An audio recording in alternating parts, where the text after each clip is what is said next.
All We're right, hello, ladies live. and gentlemen. Welcome back to the final event of NEXUS Esports 2023. My name is Muhammad Shami Zakwan, aka Shami, aka Frazzle.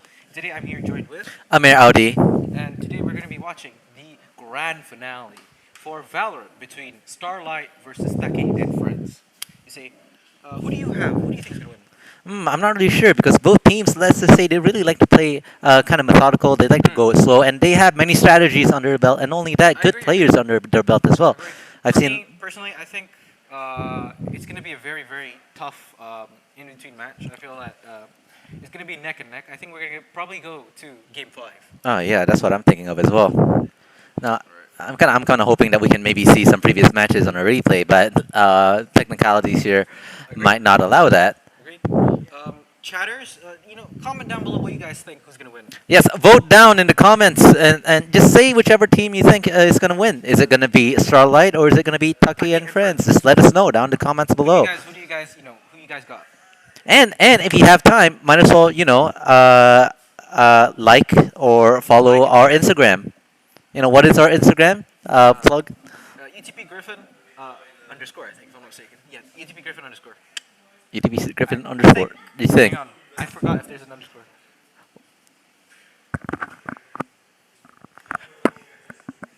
Oh, look at that! We got some replays over Alright, here. This is from the earlier today where we saw some beautiful gameplay from Mr. Mr. Misery over here. This is Misery. Mr. Misery from the Starlight Gang, with Faust getting that beautiful kill. Ooh, beautiful. Lovely plays. And, it's going to be a very, very exciting fight between these two teams. Right. Last game, actually, you were watching the game between Starlight and Oyen. And if you want a bit of a recap about the different strategies they're doing, Oyen did kind of like a weird strategy where they kind of stack onto one side in defending.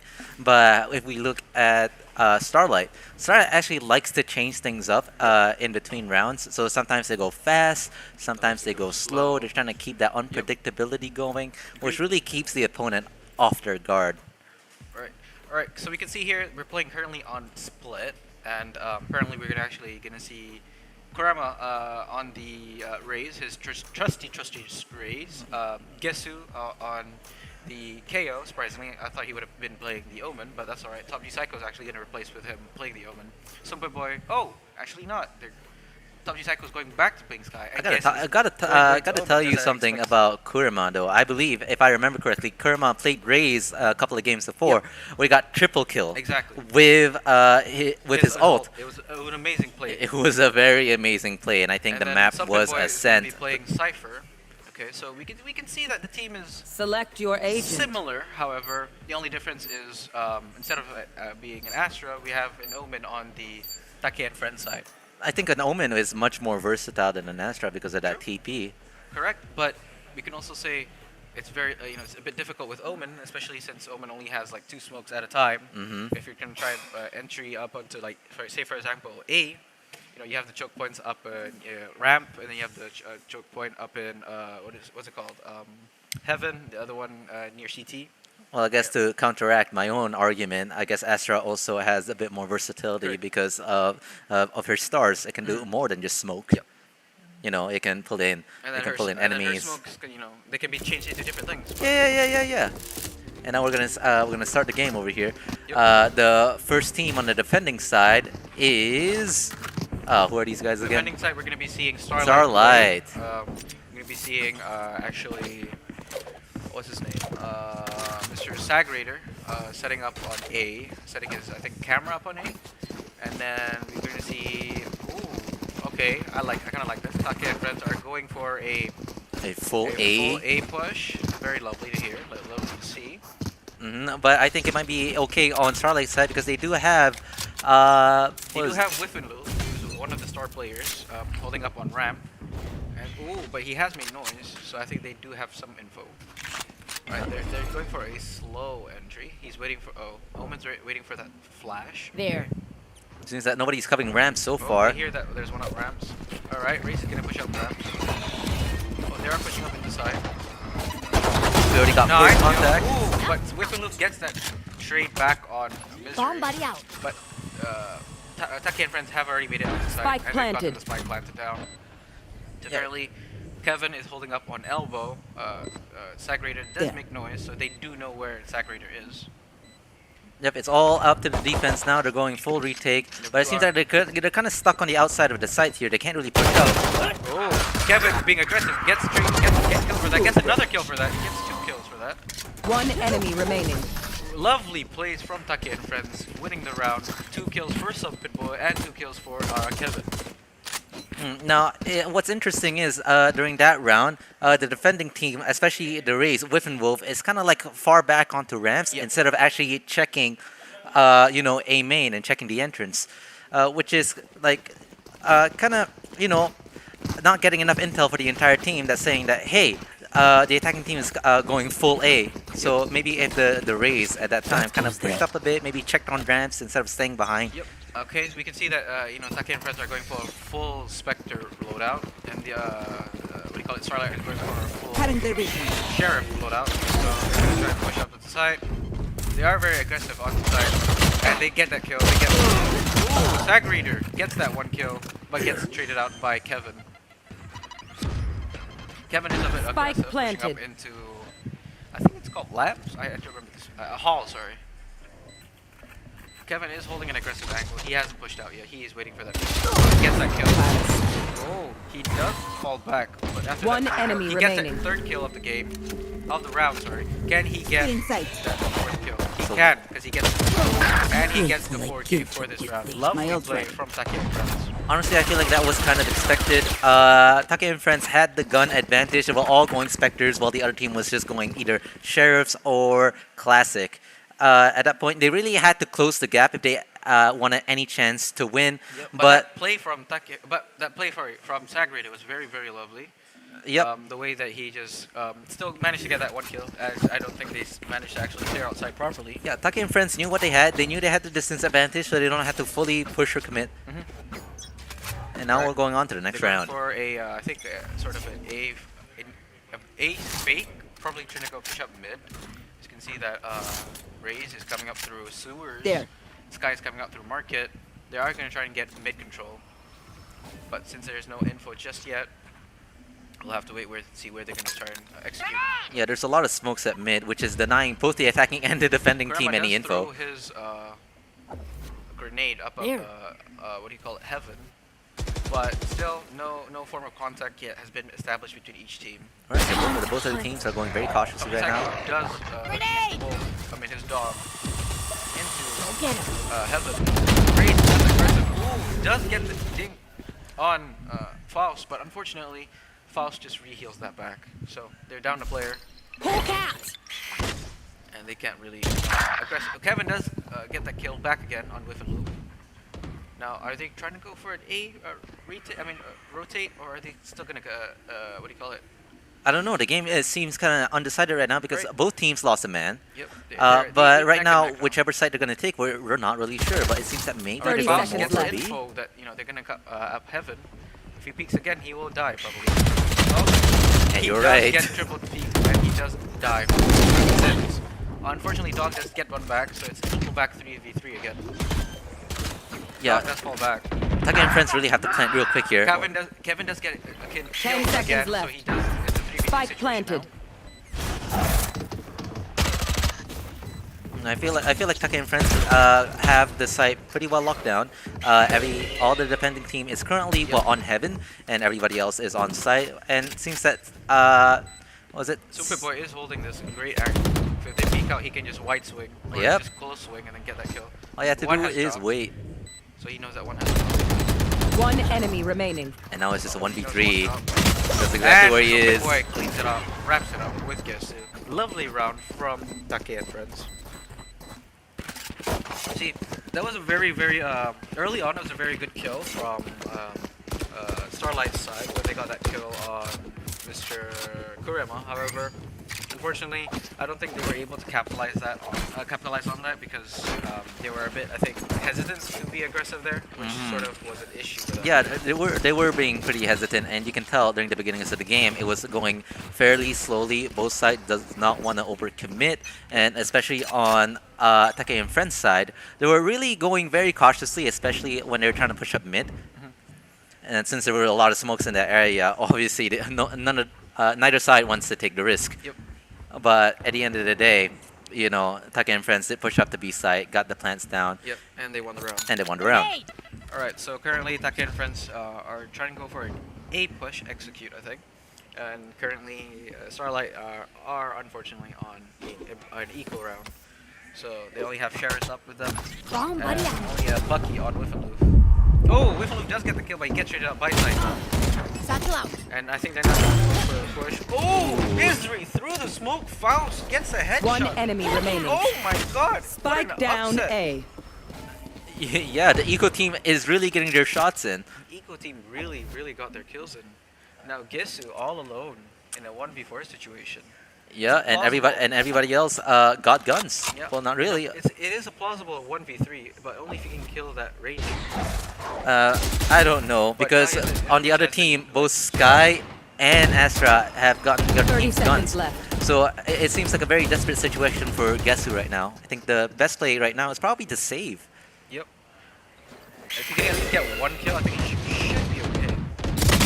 Thrifty. Unfortunately, Sagrator out-kills him, Here. out-shoots him, and gets the kill on Gesu, bringing us to a 1-3 for Starlight. Yeah, that was a tricky situation for Gesu to kind of recover from No more because the charges site left. is already That was a on very site. surprising play on Starlight's side, how they managed to get like the kills just with their Just with their shares. with their shares, That means their aim was on point at that their point. names. Like they talk about their one step, they did talk about it. Yeah, they got their one taps. Bro, it was beautiful.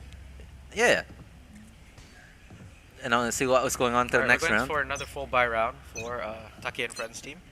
Alright, I see they're trying to go probably for a B play and a B execute.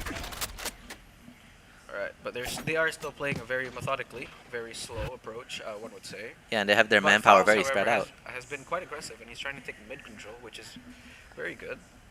And Kurama's just holding up middle, holding up from I think it's called market. He's holding up watching sewers. Yeah, but Faust got that on watch. Satchel out.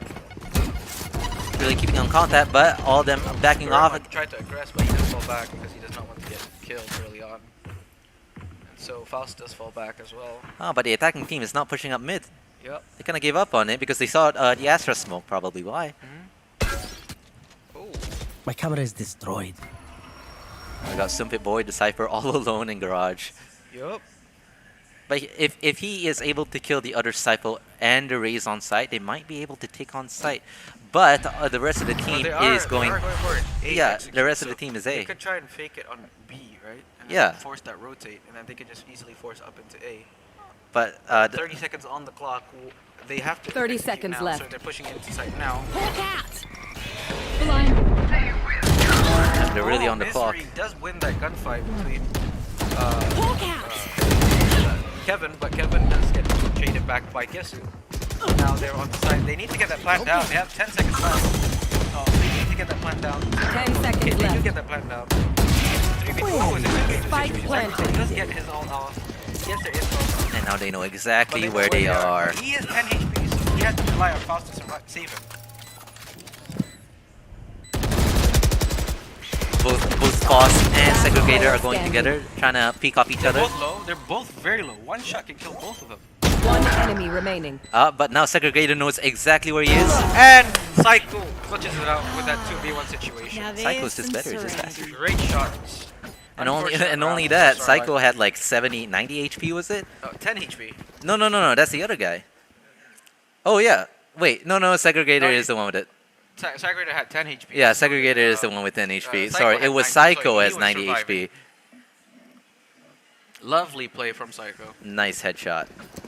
Right, we can see that, what do you call it? Team Starlight is currently, again, they're force buying, which is, I think, confusing to me, personally. I think because they should have probably tried for, half buy with the half armor. They should have probably played with full armor. which Except would for have been better. Wispenloof over there, he's going all. So maybe he's trying to, He's going all. he's pretty confident in his shot, maybe. Might just go for that all. Let's see, the ult hits and He nothing. does get info for where Sagrator is. They found my There. Ooh, they've already made it into B side, but however, Sagrator manages to leave site, escape site successfully, and he's still alive, so it's still a 5v5 situation. But it's, Psycho does get taken out by Faust, but they are smoking it up, so it's still, I'd say still reasonably evenly up. Cutting their vision. I see that Taki and friends already got Kevin gets the. that kill. Kevin with the second kill, Faust with One the second enemy kill. remaining. 1v2 situation. Last player So standing. it's a 1v1. 3 kills. If they get each kill, one will have 4 kills. Oh, they both know where each other are right now. It's a game of cat and mouse. Okay, Faust is not faking the bomb. He's gonna get it to half. Now pros don't fake. And Kevin comes out victorious as the better Reyna. Lovely play from Kevin at Taki and Friends. Great play. Great entry. Very splendid. I mean, very great comeback with those kills early up from Kevin. I'm gonna be honest there, I wasn't really paying attention to the movements of the players on the map, but if I had to guess, it's probably due to mostly the gunplay. The gunplay is the one that really carried Take and friends For you. through that round. All right, Starlight yet again going for another half buy, which is a bit of a interesting play, as Whiffenloaf is also making a lot of noise on A, trying to bait them into A. And but I don't think they're taking the bait just yet. They're just still waiting for his jump peaks to. Maybe they're trying to psych the enemy out, you know? I think they're trying to psych the enemy out, but I think they're gonna fall back and try and go for beep execute. Yeah, maybe Trying to they're take gonna out- be through mid. Trying to take up what do you call it? Mid. Probably try if they can go into vents, they can probably sneak into Whiffenloop. Ooh. But however, he is watching vents, so it will be a bit of a risky play. Misery is Hawk currently out! Blinded. is currently playing. He does get info just from that flash, and so thus he falls back. Kurama throws his grenade up onto heaven, though. Yep. It is- Everybody, all the defending team right now is paying attention to mid, but unbeknownst to them, the rest of the team is actually pushing through main. Yep. But Cypher got it locked down with a one-way, Kevin and only is that. on 2 HP. Unfortunately, he was through the smoke, shot through the smoke, but he's back healed up by Sky. So 30 seconds left. Yeah, the attacking team was really I slowed got down your only by the trail. Astra smoke and the Cypher yep, wall. Sky does activate his ult. Bad Sky one. also activates her ult. Flash. Hawk Oh, out! Faust gets that kill on Psycho. Kurama gets taken out by Whiffenloop. They do get the plant. Yeah, Kurama tried to Kevin do does get the kill, but he does what do you call it? One enemy remaining. overexposed. So 2v1 situation now for Starlight. Can Gisu clutch this out for him? One enemy one. Get that remaining. one kill. Now he knows where the other one is. Oh. Oh, unfortunately, Dog wins it out and gets the second round for Starlight. Guess who slightly paused there? I wonder if it's because of the lag. He may have lagged out, or maybe it was us that lagged out. If he did, that was real unfortunate. That was very unfortunate. Yeah, lagged he out. paused and paused too long. Alright, lovely second round for Starlight here. Great play from Kevin though. Unfortunately, he did overextend there and therefore got himself killed. Gesu unfortunately could not kill. Yeah, it was a great strategy at the beginning Dog to make a lot of noise at mid, and then everybody kind of rushed through Yep. main. But it seems that they didn't go through quick enough because of what was it? Because the Astra smoke in garage and also the Cypher wall really slowed them down. So Yep. they didn't want to go through that. They didn't Correct. want to risk getting shot by a whole brigade team, even though there was only 2 on site. Yep. So good deterrent Good. by the Sentinels. Yep. Or is it the controllers? Alright, so we can see that even though they are up, I mean they won that round, they still don't have enough economy for the team to win. Yeah, in terms of the economy, I'd say that both of the teams are kind of like they're both not comfortable to say, but they're not doing bad either. Yeah, we can see that Saki and friends are going for a half buy, which is the best beneficial play right now. So all they have to do is just wait. Ooh, Kurama has slid into their DMs through vents, and they're currently clearing out with Kevin. So Kevin, I think, should be waiting to push out with. Yep, they're all slowly working their way through A, but A Oh, is they've heavily got info fortified. now. They've got info now that they've been pushing out. They're flanking in. Yeah. They're trying to go for a pincer attack here. Misery is still holding up. 30 seconds left. Spike Gets down the A. 2K. One Dog enemy gets the remaining. 2K. Kevin and Sagredo cleaned it up with Sumpit Boy. Great pull from Starlight there, fight? holding up on A Clean there slate. with that Let's leave whatever happens 2K in the for past. Whiffenloof and 2K for Dog. Yeah. Essentially winning them that round there. Yeah, we can see that Taki and friends are slowly making their way towards A, but they didn't know that A had Cypher on their side, and Cypher heavily fortified that thing I with think his the util. unfortunate There. thing was that There. they didn't see that one that they could actually their body could have Where been are noticed you? by sight, and therefore that's why they got that info that they were going up heaven. Mm-hmm. All right, Kurama is Faust going aggressive.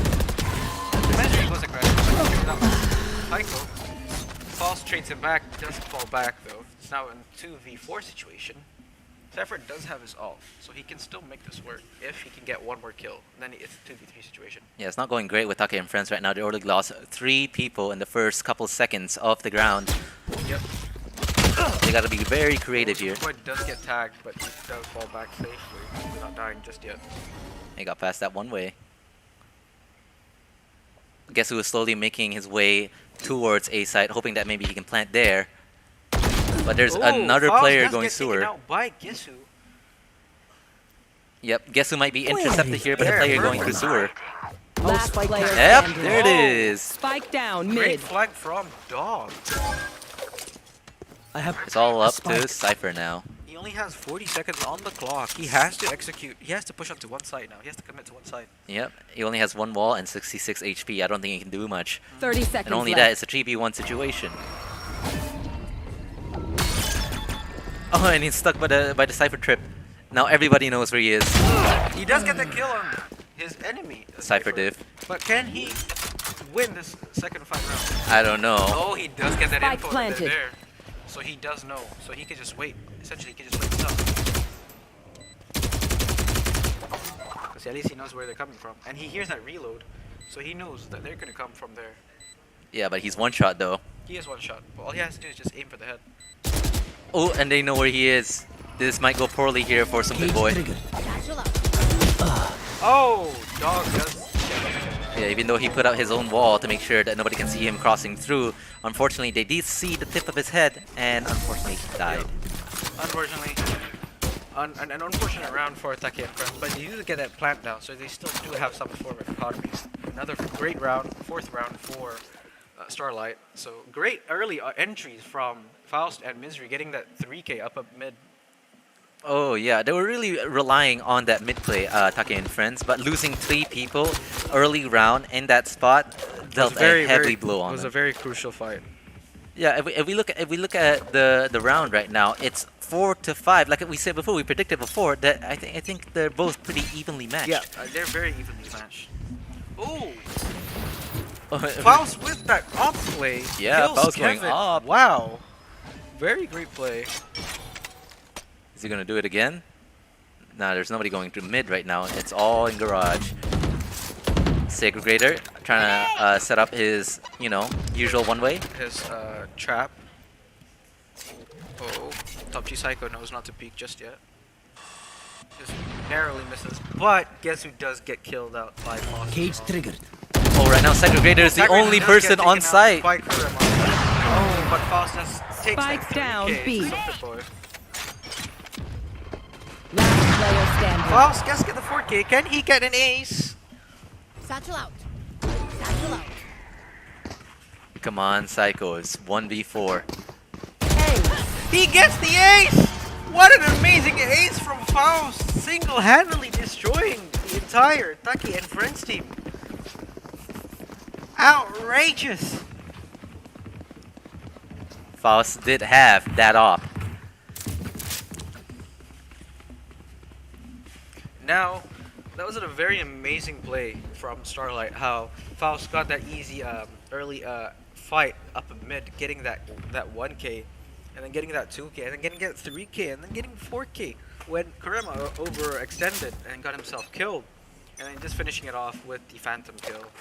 Yeah, it seems that Faust is going with the operator again, and not only that, right now Taki and Friends is saving. Ooh! With the kill! Spike down A. 2 kills on Kurama. Dog gets that kill on Kevin. And it's Blasting a up. 5v2 situation. Oh, what a great Last player one standing. tap from Gisu. Oh, unfortunately, Faust. Clean up. Bringing it to a 6-5 situation. Last round This game in the is very half. neck and neck. Yeah, the entire Taki and Friends team at that point, they were all stuck at the entrance of a main, and they were kind of stuck there because they were at a gun disadvantage. You have Vandals and Phantoms going against Marshals, basically. So, not only that, one of the defending team also has an op. So when it comes to gun advantage, Taki and Friends definitely didn't have any of that. Not only that, they were slowed down a lot at the entrance of A main, so that's why they probably didn't win that last round. Seems that Kurama already got on the site. Kevin watching window, but it seems that the rest of the defending team is still up there in heaven. And they're slow, and they're not even thinking of making their way down, except for one.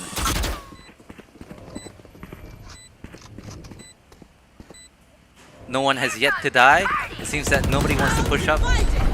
But Kurama did get some damage.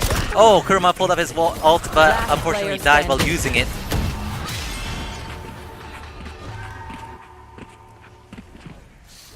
Six all. This is Switching really sides. neck and neck, ladies and gentlemen.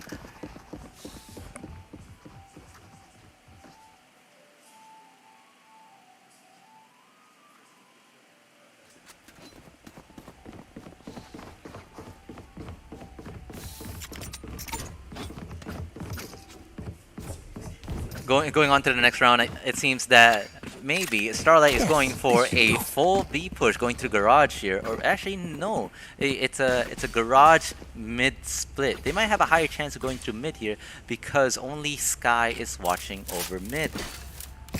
Well, let's see how the entire match goes. I win. Currently, Take and friends only have 2 people on B side, so as long as the entire team, Starlight, gets those 2 kills, they get the whole site for free.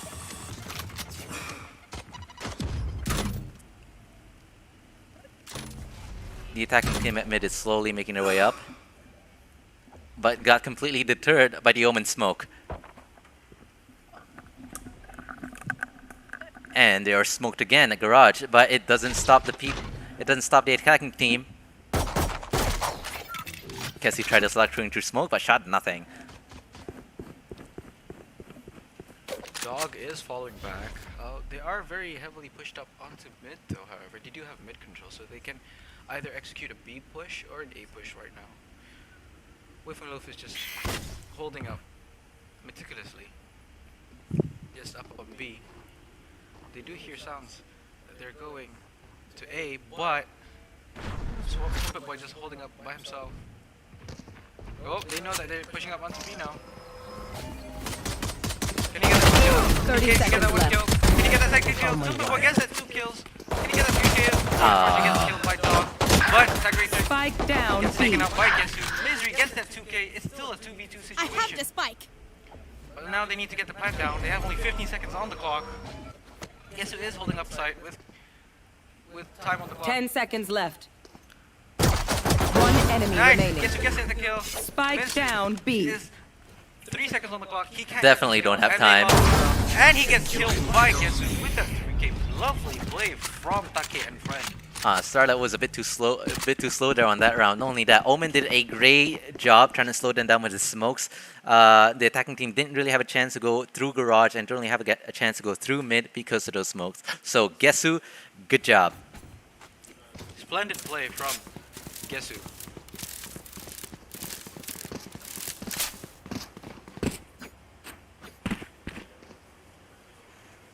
Alright, it was a very interesting play from Take and friends. Playing that retake was very lovely. It was splendid. Unfortunately, Starlight could not capitalize on their entry there, and therefore they had to lose that way. Not only that, Starlight was being kind of slow with that round. They were very slow. They was very late, like delayed push. I mean, I get being methodical is their MO, but at some point, like if you're being too slow, the other team is just gonna reposition into All they have to a do is better just place. wait. Yeah, all they have to do is just wait. But the thing is, Starlight can't wait because they're on a timer. They have to plant, They or have else they'll to- lose. Or else they'll lose. Sumput Boy is holding up B side just by himself. They are going to try and go for a full B rush here, I think. For a B Not push, by sorry. himself anymore. Omen's here. Oh, Cypher does get back. Oh, Faust does fall back. Fall back. They are calling out the rotate. However, Sky does hold back up on site on A. Probably hoping that they can try and go for a rotate. Yeah, but I think the defending team already read it, and And then again, we're a bit late on this. It's 40 seconds on the clock now. Now they're actually pushing. Now they've gotten flashed out. Omen goes up for that smoke up on Heaven. They are going to jump down. Super gets that kill. 30 seconds left. Kevin gets that kill. Spike Gets down back. B. Whiffaloop gets that kill. It's still neck and neck 3v3. But Faust gets the kill. And now they've lost. The spike has been planted. That's a 2v3 situation. Grenade! With no info where they are. Satchel Faust out. gets taken out by Satchel out. Psycho and Kurama. remaining. Kurama does get the kill. Last player And standing. Psycho cleans it up. What a very intensive round right there. Not only for that, it was a Taco very Friends. weird round. They all stacked at B garage. We thought we were all gonna push through Yeah, B we thought they were garage. gonna push Stop B, that but then shit, he they mate. decided to fall back and then go through mid. Yeah, they go through mid. We thought they were gonna go through A, but no. But thankfully, they were able to still get that plan, albeit not win the round. They still got the plan, so they still do have some form of economy. Yeah, I think it worked because the defending team kind of misread the play. They thought that they're gonna rotate A, Yep. but actually they're going through mid. Yep. So that kind of slowed down the rotate a bit. Mm-hmm. I think that's what played into into Starlight winning that round. Starlight's early on pushing up on the site, getting that plan. All right, so we can see that again. Starlight don't have that much economy, so they're going for a very light buy.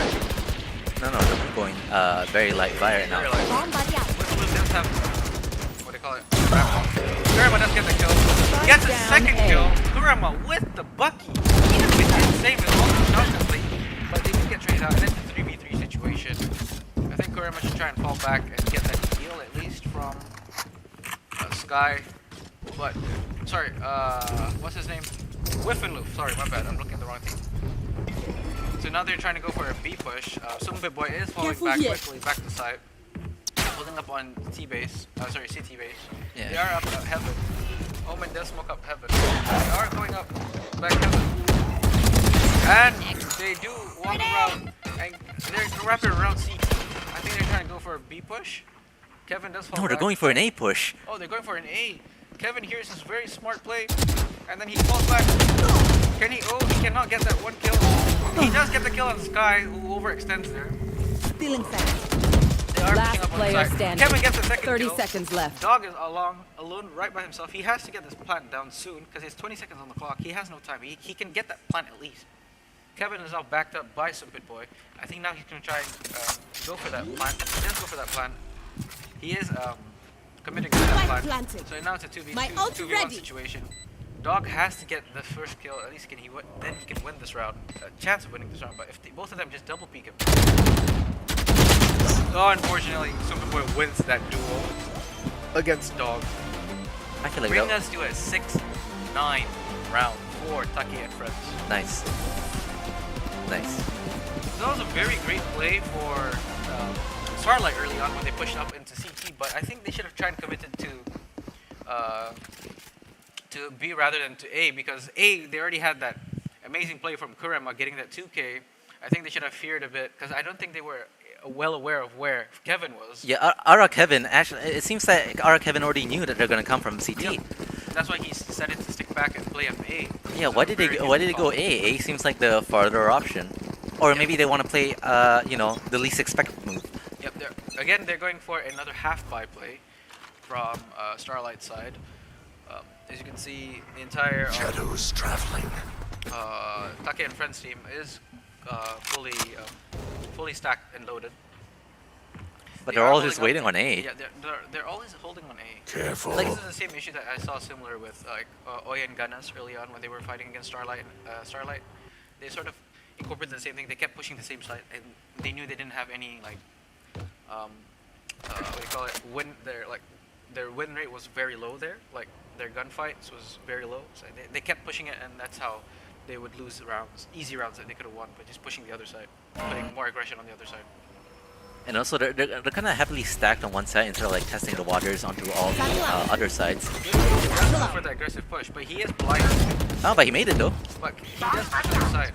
But guess who is still waiting? Oh, but Misery does win that gunfight against Misery. What? Faust gets a kill on Kurama. He is very low. He is traded out by Psycho. Spike planted. Psycho gets the second kill. Sag Raider gets that kill. There. And then Kevin is slowly Nice pushing kill up. by Super Last Boy. player Super Boy gets standing. the second kill. All they have to do now is just defuse the bomb, and then they can win. Oh, Kevin does take him out, bringing this to a 10-6. for Take and friends. Spike defused. Since halftime, unfortunately, Starlight has not been able to win a single round yet. Take and friends have been on a 4-0 round since coming to this halftime. Yeah, I think it's because when they're attacking, they're kind of going fairly slow, and only Yep. that they're stacking, and then they're just kind of waiting. Yep. You know, like if they wanted to wait, at least maybe spread out a bit. You know, maybe check the other side, or maybe kind of make the other team use a bit of their util, is a kind of nice waste their Yep. time. I agree completely. But if they just full stack, they're kind of not only wasting their own time, but also wasting the entire the time they have to plant the spike. Yep. And only that, they're also wasting the intel that they could have gone if they spread out. But now, as you can see, they're kind of incorporating that tactic, kind of spreading out. Yep. Okay. So We you have can see one that on they're B, going one on for mid, a, or two on mid, and then two on A. A full buy from both teams. Well, with the exclusion of Whiffin having half armor and Bulldog and half armor for Faust. Kevin does take that gunfight and wins that gunfight against Misery, but does get changed out by Dog. And so we're still neck and neck. However, Starlight do have all 5 of their utilities, so they can still win this round. Only with Take and friends only having Cypher and Sky's ult, which is very beneficial if they can at least get 2 people I down. know exactly where you are. Now that they've gotten info of where they are, Psycho now will have to fall back and play a less aggressive, play passive role. And now, Grenade! Take and friends do leave side, but they can play this for retake if they can. Spike planted.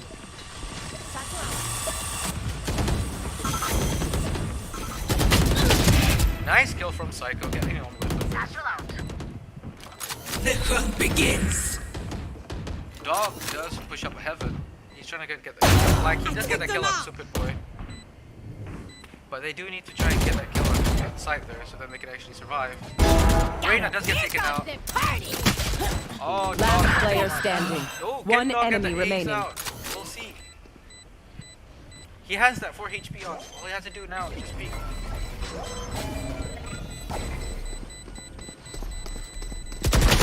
Nice. But can he get this out? Defuse? I'm sure he- Unfortunately, cannot. oh. And Starlight finally win their first round for this halftime. That entire round was just trade after trade after trade. But to even the playing field, we did see that Whitman Wolf tried to use their ult. Or no, is it Whitman Wolf? No, it was Kurama.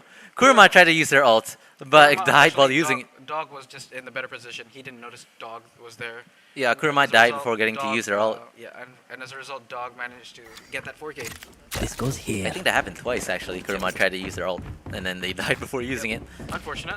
Would you but- consider that a Rosa ult? Unfortunately.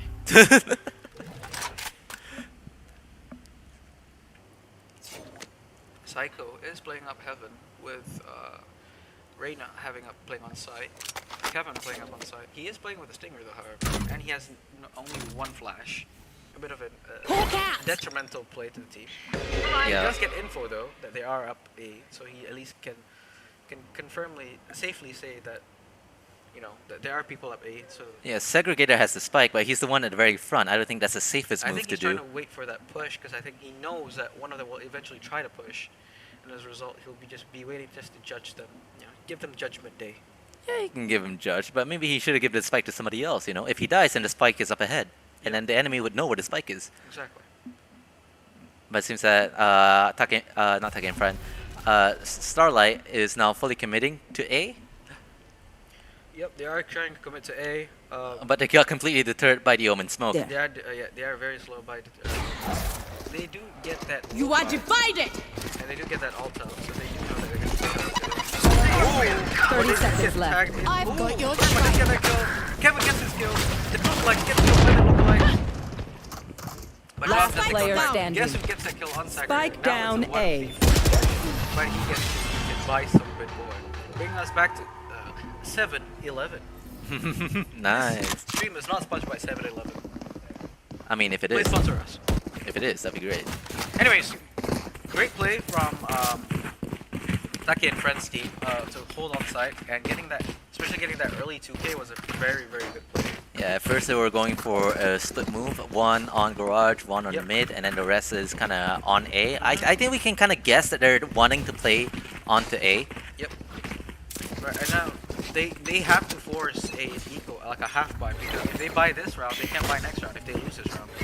As a result, they're all going for a heavy B push, Grenade! up mid push, up into heaven. Superboy does fall back. He's waiting for them to come down. He does come down, and he waits with Omen. He's playing with him. Everybody's on heaven But already. they are still heaven. They still go CT here.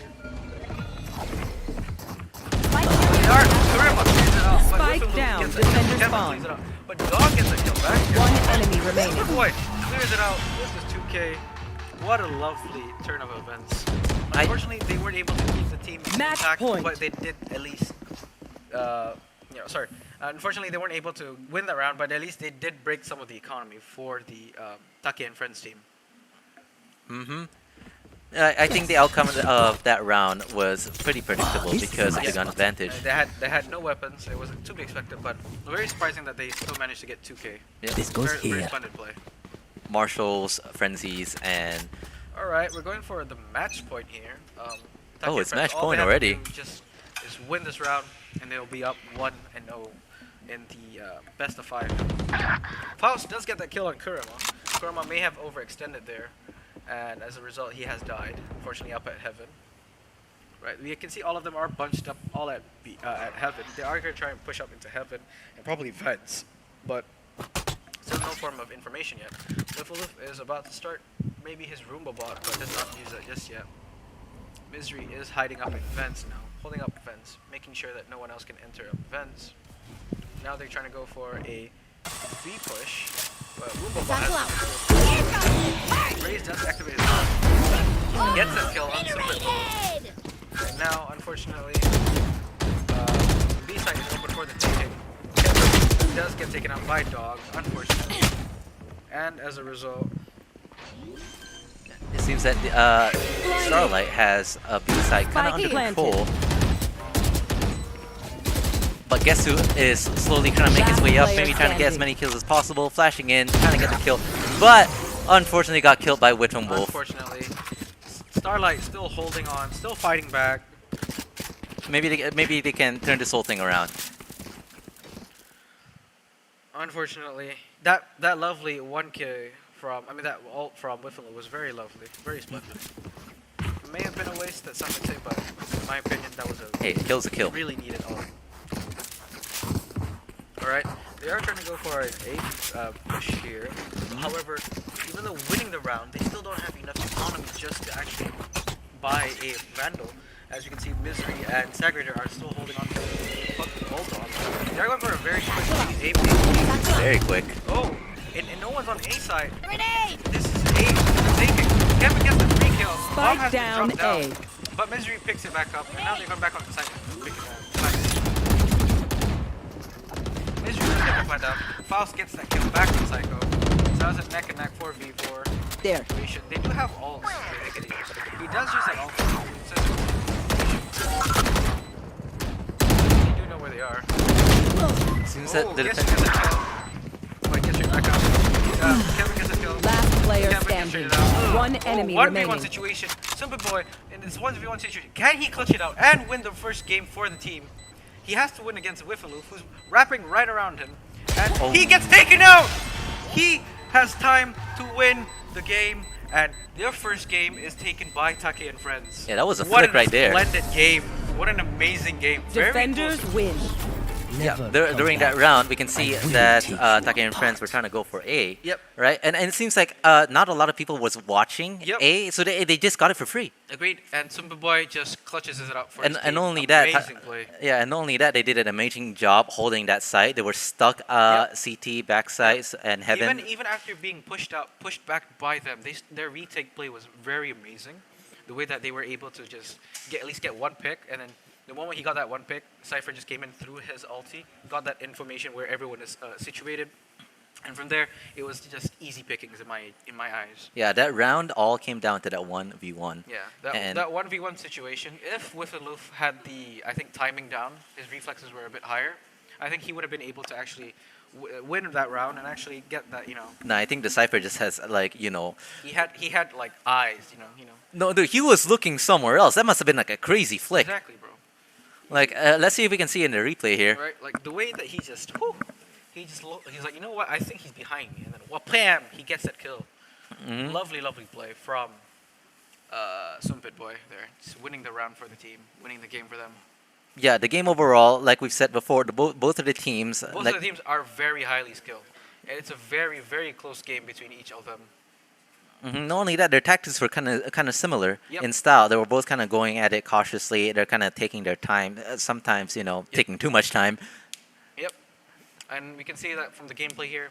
They are usually a bit delayed in their attacks coming from Starlight, and I think it was a bit detrimental because time was just not on their side. Yeah, I think at the end of the day, I think it all came down to like gunplay, and the winning team probably just had the better one. And since they kept winning and winning, they kind of the snowball effect kind of kept that momentum Yep. going. And then I just think that the way that they were just aggressive from Taki and Friends' side, the way that they were just able to be counter-aggressive was very good because they were like, especially that last round, even though they've already like aggressed onto site from Starlight, Taki and Friends, they were actually able to still sort of counteract that, but just getting that one kill was more than enough, just so that sorry, who's his name?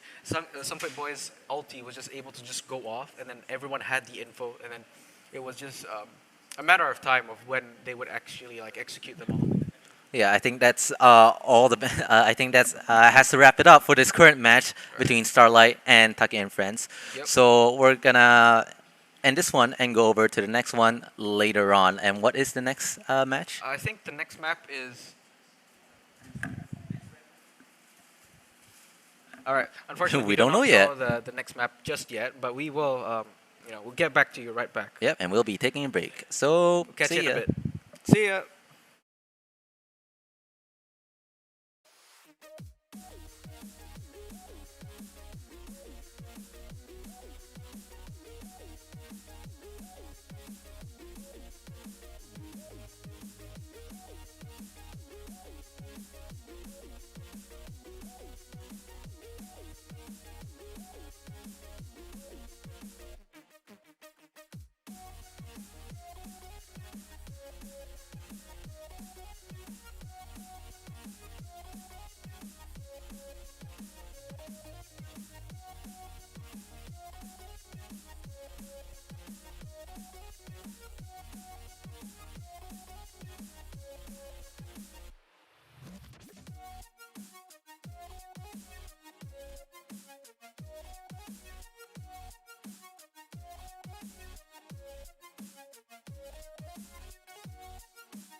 every way. I can't give it up.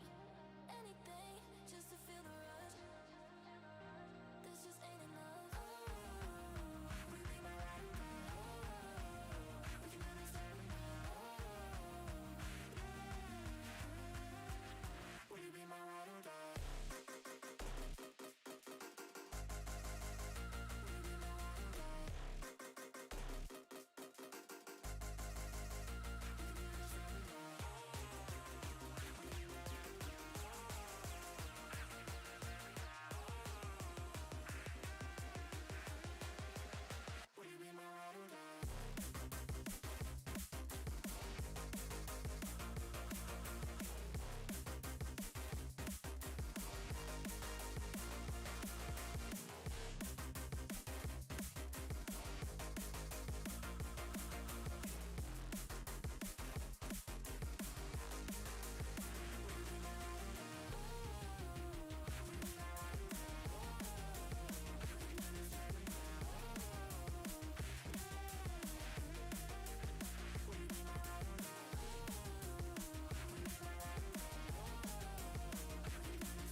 visions of you.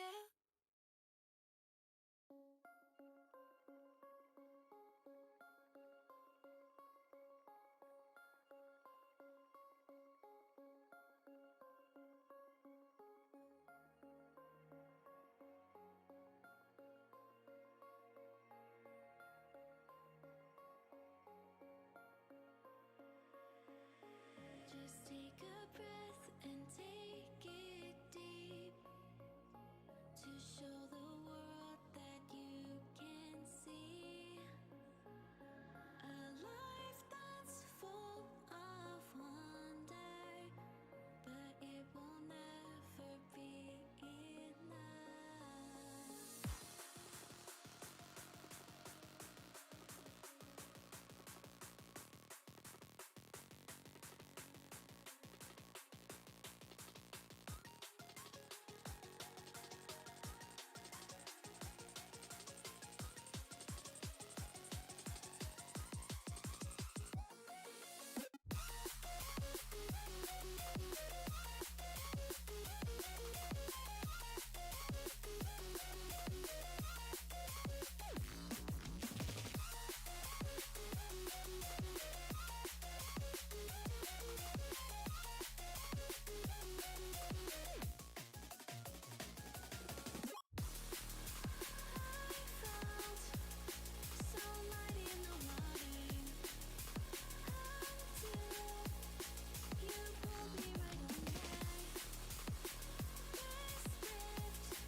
Hello, everyone, and welcome back to Nexus Esports Grand Finale. Still looking at Starlight versus Taki. Taki and friends. So, what do you think happened in the last round? Well, in the last round, they were neck and neck in the very beginning, but then Taka and friends kind of overtook him by quite a bit, actually. I think, if I remember correctly, the match was 8-13. Right, and right now, the next map that we're looking at is map Ascent. We saw, I think, Taki and friends play Ascent, but we have yet to see how. Now this is where Kurema's legendary, triple raise kill. Triple raise kill with an ult. So And she's going raise. He's going raise again. Yeah, I think we would be looking at the same composition. I remembered all of them playing. I remember Kevin going Reyna, Kurema going Raze, Gesu on Sova, and Psycho. Yeah, I think all of them are playing the same agents. I remember Killjoy as well.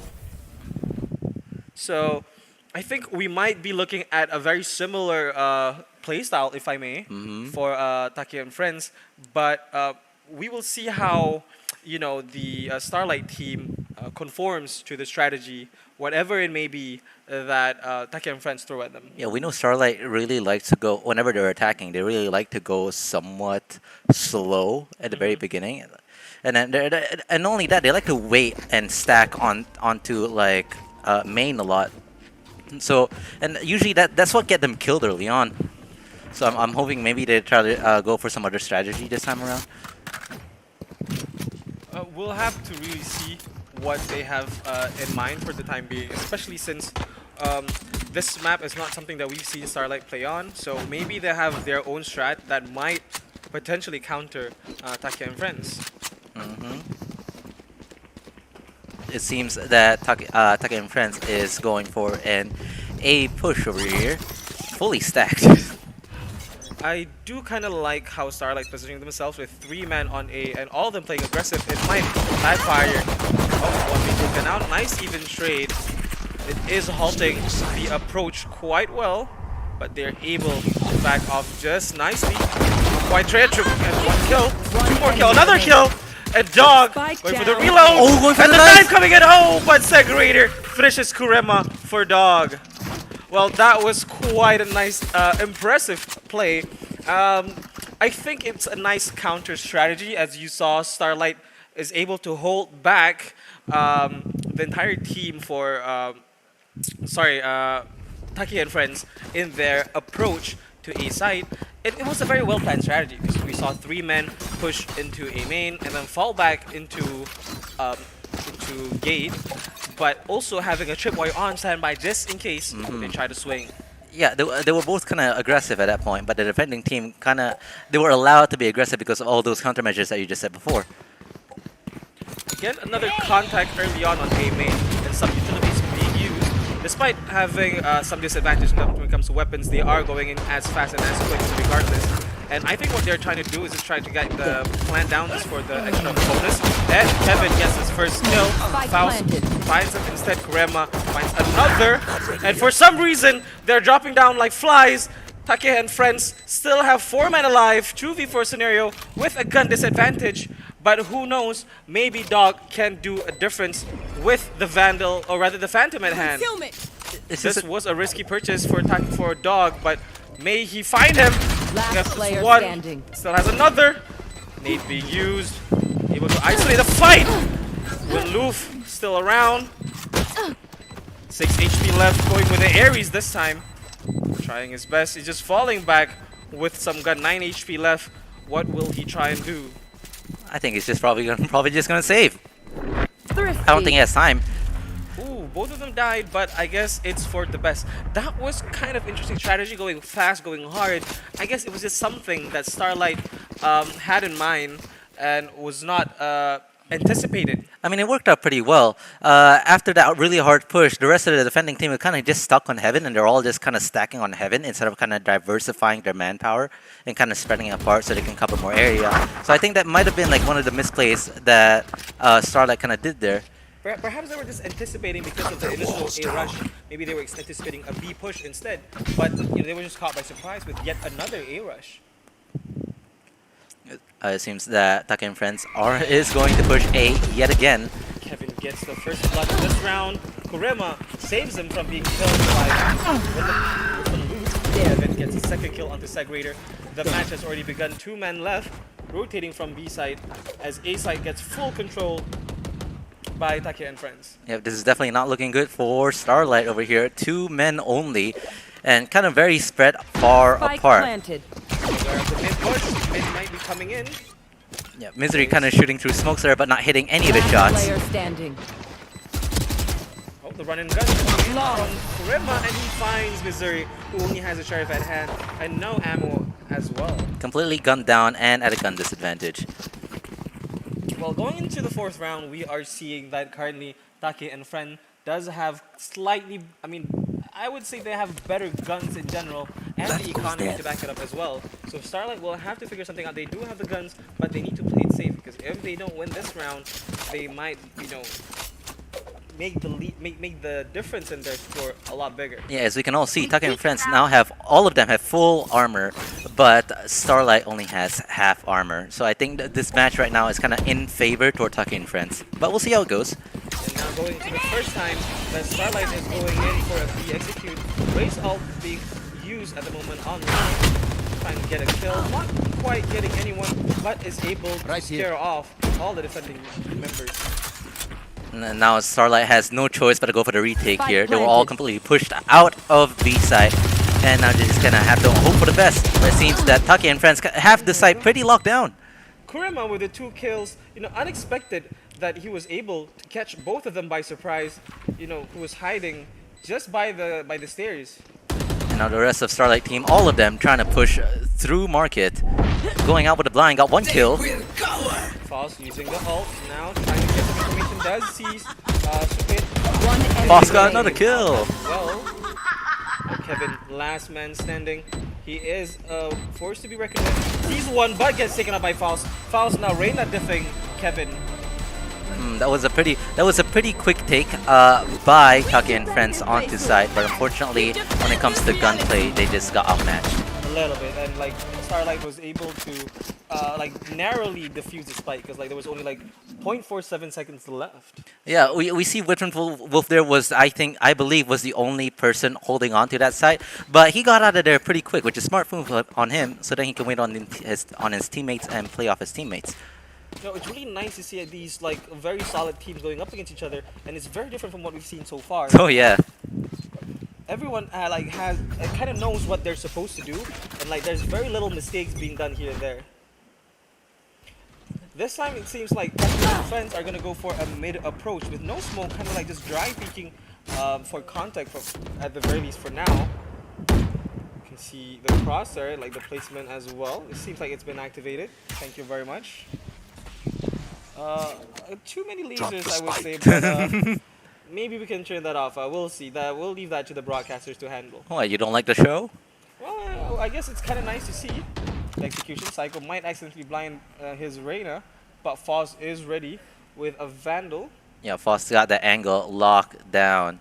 Very tight. I would say it would be better if he has an Odin instead. We'll Yeah. see. Considering that he might have to face off with 4 members. Oh, but he got blinded, but none of them pushed, which is surprising to see. Just one thing to try and confuse the enemy.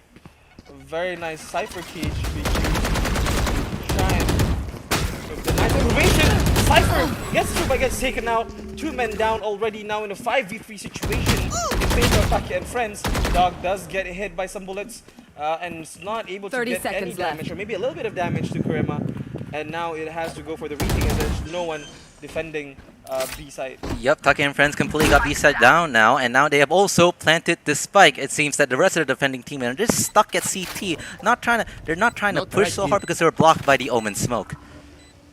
Going the retake, gonna have to be slow and methodical. And there is a Careful lone here. Omen quite far away, trying to catch anyone by surprise. But unbeknownst to him, all 3 members of Starlight are currently in CT spawn. Yep, they still don't want to push. They don't want to peek through that smoke because they know that who knows what might be on the other side of that smoke.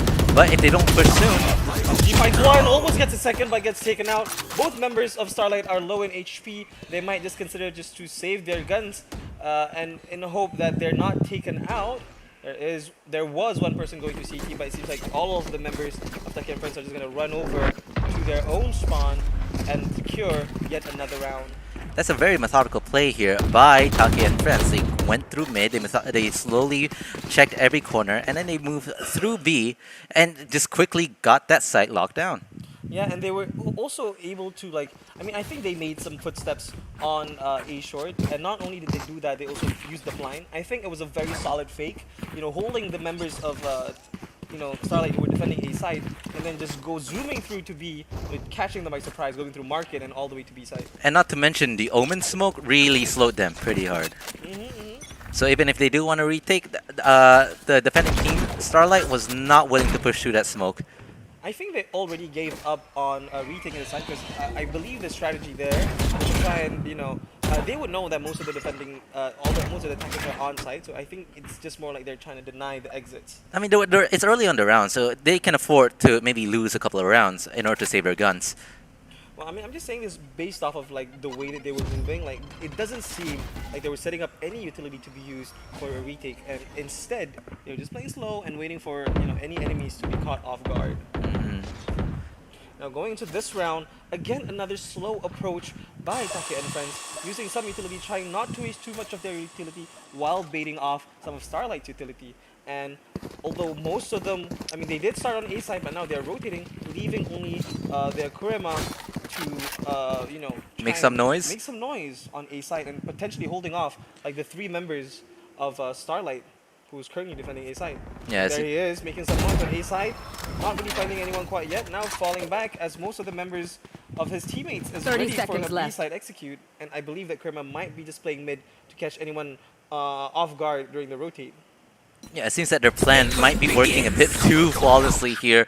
Most of the team has already rotated to A side, and now they have to slowly rotate back to B side, and B side is completely taken over by Take and friends, and they are already planting. Market doors now closed, and Kevin might consider to push. As well. Kevin finds one, then finds a second. Bullet, and Sagir takes him out. It seems that we have Take's and friends Omen and Raze going for the flank here on the defending side.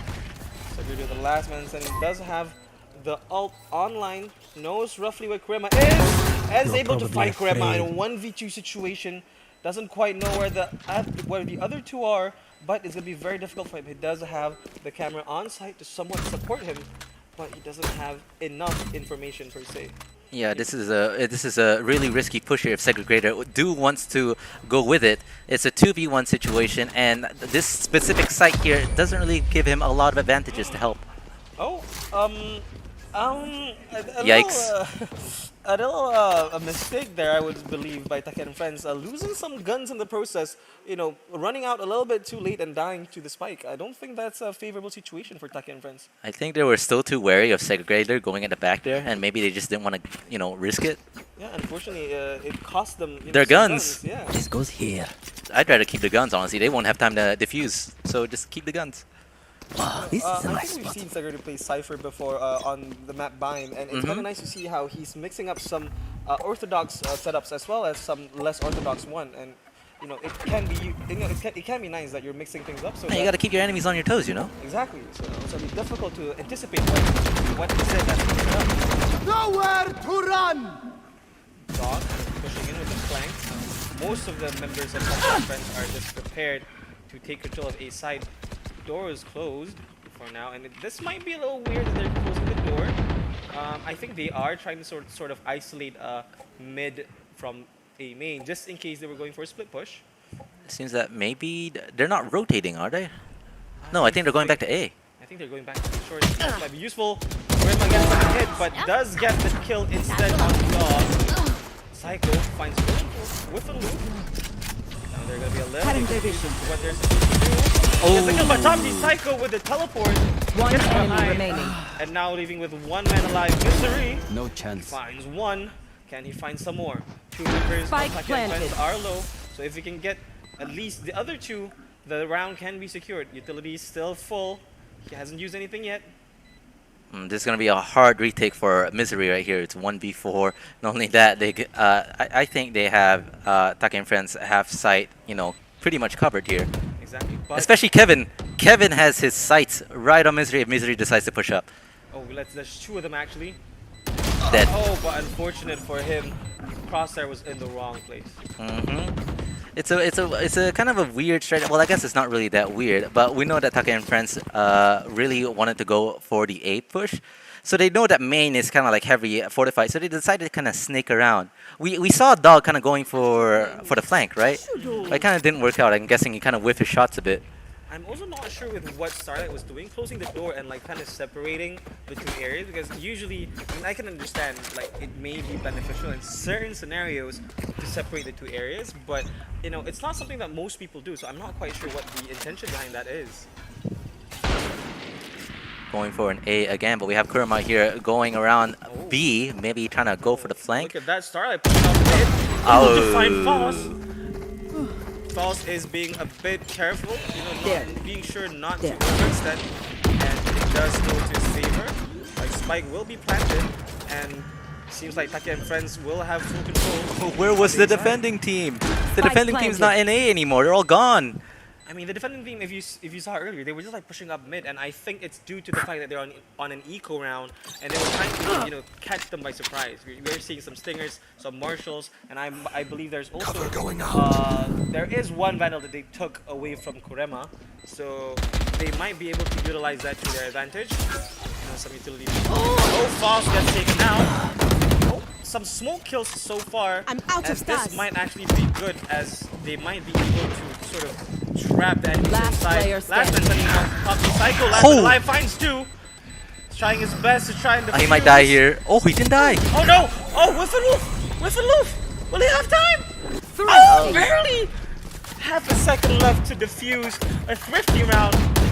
Expertly executed by Starlight. Yeah, near the end of the round there, it kind of seems that the position of both teams kind of switch. It kind of seems that the attacking team is defending, and now the defending team is attacking. Exactly, that was a bit confusing. It was weird, and we can see here the move by Psycho. He tried to pull off something, but I feel like he was just a little too much to the left. I believe so. I think it was a bit too quick, so his teleport wasn't as accurate as he would have liked. I mean, the problem is not really the teleport, it's just the fact that he whiffed a little bit on Whiff and Loof. Oh yeah, that was pretty unfortunate. Okay, looking at, again, it seems like Take and friends do favor A side. That's so weird. This time Whiff and Loof doing it right, as what most people would do, breaking the door as quickly as possible just to deny any kind of isolation when it comes to gunfights. You know, making it a little bit more easier to defend as long as you have mid control, as we see. I actually never knew that tactic. That's me as a noob talking here. That's fine. I learn something new every day. Mm-hmm. See, the dogs are pushed up but gets taken by surprise by Kurema, and the rotation are coming in straight quickly to B, and unbeknownst to them, there's actually no one defending B, so if they go straight in, they might have, you know, some chance, but they're trying something. Kurema takes out False. He doesn't have the up, so this is Oh, Kurama's going. Cardi in a 2v5 situation. Missouri finds Psycho, and Psycho is taken out, but Spike Kurema down finds mid. Missouri, who's low. They're going to A, and it might be the right choice, as Whiff and Loof is the only man alive and is currently on B side on market. A side will be taken. They're still 30 being a seconds bit left. careful about it, just in case there might, you know, Whiff and Loof might be sneaking around on A side. Spike will be planted. Spike The safer planted. move for Whiff and Wolf here is probably the save. A 1v4. I don't see any chances of winning there. But hey, we'll see. We did see Missouri trying it out before, and you know, to no avail. I mean, this is no longer, you know, Oyen Ganas. Like, if it was them, like, you know, we saw Missouri, you know, dissect them one by one, and you know, basically winning a 1v4. But you know, this is no Oyen Ganas. Now we're talking about the real deal. We're talking about Take and friends, Yep, Whiff and Wolf definitely going to save. which is, I believe, is the smart. It is the best move to do at this point in time. Right, but you know, you can see how Take and friends, you know, have Gun some here. level of respect. Like even though it's a 1v4, Gun here. they're not hunting him, and they're still going in pairs, you know, making sure, you know, to show some respect, some degree of respect to a team who's also made it thus far. Yeah, on Take and Friends side, I think this is a good example of like changing your plans on the fly. You can see that they have many plans when they're trying to go on B side at the secondary. They wanted to go through mid and then go to A through 3, but then we can see that Kurama wanted to go for that ult, right, and going backside, and they see that backside was open, so they're like, hey, change of plans, it's completely open, let's go. Right, yeah. It's kind of nice. It also shows like they're communicating well. You making sure that they have a certain strategy being done, so everyone knows what exactly they need to be done before it is executed, and that's a sign of a great team. Not only that, the high level game sense as well. It's not something that you can see, any normal players nowadays. It's like these guys are really invested in the game and they understand how the game works. Yeah, if you want like impressive fast gunfights, I don't think this is the match for you. But if you want like really technical, like a really technical match and very well thought out matches, I think like you should definitely watch this and take notes of this. Was a bit everywhere, not really quite sure what he was doing, but with it, he does find it. Now some trades coming along, currently looking at a 4v3, making that a 3v3, kind of evened out. The spike is still in the hands of Taki and friends, and they are going to be rotating off to A side with the spike, and might be caught off guard by Dog. Dog does hear the footsteps, and decides to fall back. And he's not able to take him out, but Sumpit is able to get the trade. Spike will come down. Will activate her ult. Now making it very difficult. Hurt is online, but he's not putting it down just quite yet. Top G Psycho is, despite being aggressive, he does know how to play this sneaky, and I feel like this is what he's doing at the moment. Yeah, if you noticed before, Top G Psycho was actually on B side, used his ult to kind of watch CT, to watch for anybody rotating to that side. So I think like they kind of know what's going on CT. Top G Psycho might... Gets taken by surprise by Top G. As I mentioned before, the last man alive, Foss, will be playing a bit safe just to ensure that the op maintains in their hands. That is smart. Yes, he's not really going for it. Just trying to fall back. Hope he gets out of range just in time and not get taken by surprise by anyone. Let's see if he gets taken up by Top G. Oh. Don't quite, both whiffing their shot, and I guess it's fine. Man, the beginnings of this round, I think, was pretty chaotic. Don't you think so? But then it kind of slowed down a bit. People like kind of thought calmly about this, and by people, I mean the attacking team in particular. I mean, Taika and friends, they do have some strategies up their sleeves, and I think that we've only seen the surface. Like I said before, they had a little bit of a warm-up earlier today going into this, so they understand the map a little bit better than Starlight. I'm not sure if Starlight did any practices on this map, so that might be the main reason why there's a difference in potential, if I may. Yeah, it seems Astra has her ult. I'm wondering if she's going to use it this round. Astra might be able to utilize it if it's going to be like a B-side execute. I'm not sure a retake's going to happen here because you can see the defending team, there's quite a lot going on in heaven. Quite an interestingly placed silent trap, and it's done its job. Has done his job very well of setting up cyber traps. And I was wrong about the retake. Trying to shoot from under health. Love to see that. It can work, but it's not 100% effective. It takes your shots anyways, right? You're not really losing anything other than precision. Actually, that's losing quite a lot. We're looking at an interesting 5v4 retake. Starlight does have 5 members, and they still have an op at hand. They do not, they still have some strong weapons, and even an Ares, if I'm not mistaken. So it's not something to be scoffed at, and things can happen. And here's the Astra ult. Looks like they're using it to isolate Hell. There are 2 members in Hell. Actually using the blind, finds one, but Missouri ends most of them all with his own 3k, and the spike will have enough time to be defused. I don't remember where this whole thing started. It all started in A, if I remember correctly, right? Yes. It was quite last round before the defensive, switch. like very aggressive execute on the A side, and I believe that Starlight was able to read the situation quite well, understanding what was going on, and none of them died during the initial execution of the attack, so they were able to fall back with 5 men and utilize the Astra ult to isolate the gunfight to make it easier for the retake, as we saw just now. I think the reason why Taki and friends took A site so easily is because usually you would peek the entrance of A main if anybody was coming through, but I believe nobody did that. They kind of all stuck onto heaven. Kind of like giving Taki a chance, Taki and friends. Right. Going to this round, everyone's going to go in. Oh, a bit stuck. It's going to be a full-on execute. Foss and Missouri finds a kill each, and now Taki and friends are kind of, stuck in the situation. Foss with some this might find one, finds a second, might find a third, tries his best, couldn't quite get it yet, and Missouri is there to back him up. Actually got 3 kills because he did get the first opening kill during the initial execution.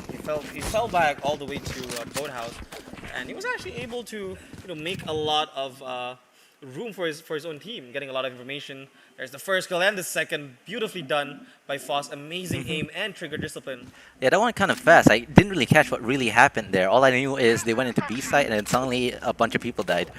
Yeah, I think it was thanks to Foss, because Foss was the main reason why the execute was basically halted. Right, he got the 2K right back. Definitely. Now going into the second half of this match, we're looking at 5-7 Starlight to Take and Friends. And it can be interesting to see the difference in strategy. We've seen how Take and Friends would play a bit more aggressive on defense. As we can see, Kurema is ready to make some noise on A main. But Starlight... Starlight is being a bit aggressive. But Take and Friends, before this, they were quite fast, but I think they're changing it up, Again, I mean, they've never played each other in this format for now. At the very least, Starlight being on attack and Take and Friends being on defense. So we will have to see what kind of approach they would take. Yeah, Take and Friends right now as a defender, they're being really, how would I say this, moderate. They're not kind of, trying to push it a bit. They're trying to not go over where they don't have to. So they're playing it very safe right now. And they still have a minute left. They're going to be rotating off of to B side. Dog making sure to put some stars just in time, not too early as to alert the defending team, and utilities are being used. The execution has begun. Now as you can see, Take and Friends are already on the rotate trying to get to B side, but they already got blocked off by the Astra smoke. See some kills already. 30 seconds left. At 3v5 for the time being for the retake. Kurema still by the side, and Gesu is able to catch Whiffle Loof off guard and now make that a 2v3 situation with the Rays being fairly low, everyone else having some decent guns. Oh, getting tagged across with a wall bang. Oh, look at the map. Dog is going for her. The knife. Oh, okay. See, like Dog has One information. enemy remaining. And he knows that the last person is on lane, and he will try and use his suck to confuse him. Use the suck. Use the wormhole, I might apologize. Oh, gets wallbang randomly. Segregated with the game sense, finding him off guard. Is that game sense or pure luck? We leave it up to you. Let's take a look here. Ooh, that's one. It's a clean one hit shot. Gesu was just a little bit slow. If he was a little bit faster, he would have gone a double kill. But he's done enough. He's done good enough. Yeah, but it's really a game of reflexes here. Exactly. Again, we're looking at some strong, dominance by Foss from Missouri, as well as Kurema and Kevin. So these four men, will be the main fragger, even in this lobby. Yeah, look at Kurema with his 15K. Real nice. Currently one of the better ones. Oh, it seems like they're anticipating a Sova Dart, but not really seeing anything. Not yet, at the very least. Yeah, it seems that Starlight is slowly creeping up through mid, kind of waiting, being cautious. They're not fully pushing to tree just yet. I mean, currently the attacker does have the gun advantage. There they are. The fact that they won the previous round. So we will have to see, because they are trying to not be too aggressive as to not lose a gun. But they already did. Kurema with the nade finds Missouri somehow. And Kurema might be able to catch one more off guard. Ooh. So the Vikings couldn't get it, but both of them get taken out. One was blinded and one was double peeked. And there it is, leaving to the only man alive. I believe it is Missouri. Guess who? Guess who? Guess who? Guess who? Guess who? It's guess who? No guns, only some classic. He's able to take out Foss. Will he be able to pick up a gun? He does get the Bulldog. Not using it, not utilizing the Bulldog. He doesn't know that he has it, and Dog is able to catch him, to basically take him out. That is really unfortunate. If he would just switch to that Bulldog, he might have gotten the kill there. Yeah, Bulldog, aim down sight, he might be able to actually win. And it's definitely better than a classic at that range. Definitely better than a classic. Mm-hmm. Ooh, there we go. Unfortunate for Gesu not being able to clutch that round, but now Starlight is able to even it up to a nice 7-7 going into round 15. Now they all got guns. Well, most of them. Well, I mean, Bulldog is not a gun to be scoffed at, and as a matter of fact, you see some of the Vandals users actually rocking a half armor. So they're just trying to focus more on firepower rather than defense. And the glass cannon. Sumpit finds two, gets a third, but gets taken out by Missouri, but he's done enough. Missouri Sight. going in, Out of Kevin charges. trying to Going in, deny any Kevin. more push. Missouri Last takes out player Kevin, but standing. gets traded out by Kurema. Now in a 1v3 situation, Dog, the last person alive, he doesn't have the spike, so what can he do? He still has a Phantom and full armor, as well as 2 stars, so he will have to utilize anything and everything that he can in order to win the gunfight. It seems that Dog was lurking, but the rest of its team just died way too quickly. Top G Ooh! Psycho! Top G Psycho! Did you see that flick? Oh my god, the flick! He wasn't even aware that Dog, was lurking. That was instant. That was instantaneous. You were right. You just saw him in the corner of his screen. Yeah, let's and see if we can flicked see in the you. replay here. I guess we Aww. didn't quite get the POV of Top G Psycho, but I think everyone knows that that was quite the hard flick. That's the difference between one frame. Exactly. Starlight going for a name push. Now this might be more interesting depending on how fast they're setting the pace, because there's not quite a lot of members denying or defending a side. We see Kurema as usual getting some information on a main. But it's only Kurema. Yeah, but I mean, Raze has enough firepower to be able to stop an entire team if they were to go through a choke point. So I think it's an okay gamble. I suppose that is true. But Raze is going and falling back into heaven, getting some backup from Gesu.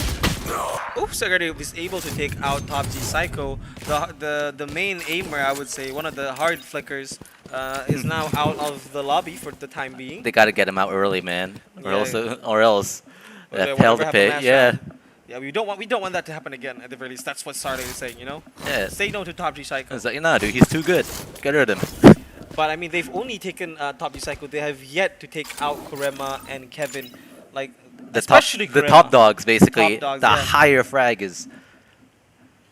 I guess they're trying to tone it down, playing it slow. It is still a 5v4 scenario in favor of I know Starlight. exactly. And the Cypher ult will be used, Oh. positions will be exposed, and they would see that there's a lot of members on A side, 30 so seconds they will left. have to go for the B execute, and they know that there's only a kill player left. Utility will be a problem. They will have to try and deny Sumpit Boy any firepower. He is stuck, he can't do anything. Spike will be defused, he is stuck in the corner. And the spike is planted maybe everyone with knows 10 where he seconds to is. spare. One enemy remaining. Last man alive, Gesu, is he able to do anything? 1v4 situation, we've never seen Gesu cut, but who knows, this might be the moment for Gesu. I don't know. This is a pretty hard one. Might get swinged by Reyna! Reyna swings him and gets him. Gesu gets taken out by Faust. Completely double pick from far away. Already going back to an even 8-8 going into the second map, Ascent. Starlight and Takev and friends are really, pushing each other to the limit. You know, at first, last round, for the last round, I thought this is gonna be the slowest round Starlight is gonna go for, because they're going pretty slow. They're going pretty cautiously, taking it maybe inch by inch, and then all of a sudden, the Cypher ult. Exactly, the Cypher ult exposes a lot of information, giving them, It gave them no choice but to move because their positions is already, revealed. Exactly, knowing where to go and what to attack, especially when in that 5v4 situation, or 5v3 if I'm not mistaken. Sorry, 5v4, it is a 5v4. Basically really gave them the upper hand. Finishing with 4 men still alive. It seems like it's not a very good situation for Taki and friends gun-wise. They're all rocking Marshalls, except for one going with a classic, while the other team are all Vandals and Phantom. Well, if I were in their situation, what I would advise them to do is to try and, group up together and try and win. To take them by surprise, take, 3v1s, 2v1s, and try and steal the guns away, and that might actually give them a chance to actually win the round. That might level the playing field just by the tiniest bit. Exactly, but we will have to see what kind of strategy Taki and friends are rocking. It seems like they are not moving at all, and this is not a glitch, guys. They are genuinely just not doing anything. It seems like they're trying to play time, which is a bit awkward, seeing that they have the guns. I'm not sure if they're just respecting the enemy team, or maybe they're discussing some strats. Maybe I think they're trying to psych out the enemy team, make them wonder a bit, 30 maybe make seconds them left. mess up. And maybe they're trying to force them to push out, and the execution has begun on to B side. Sumpit Boy, the only person on B side, and not even on side, letting the side, free for the taking.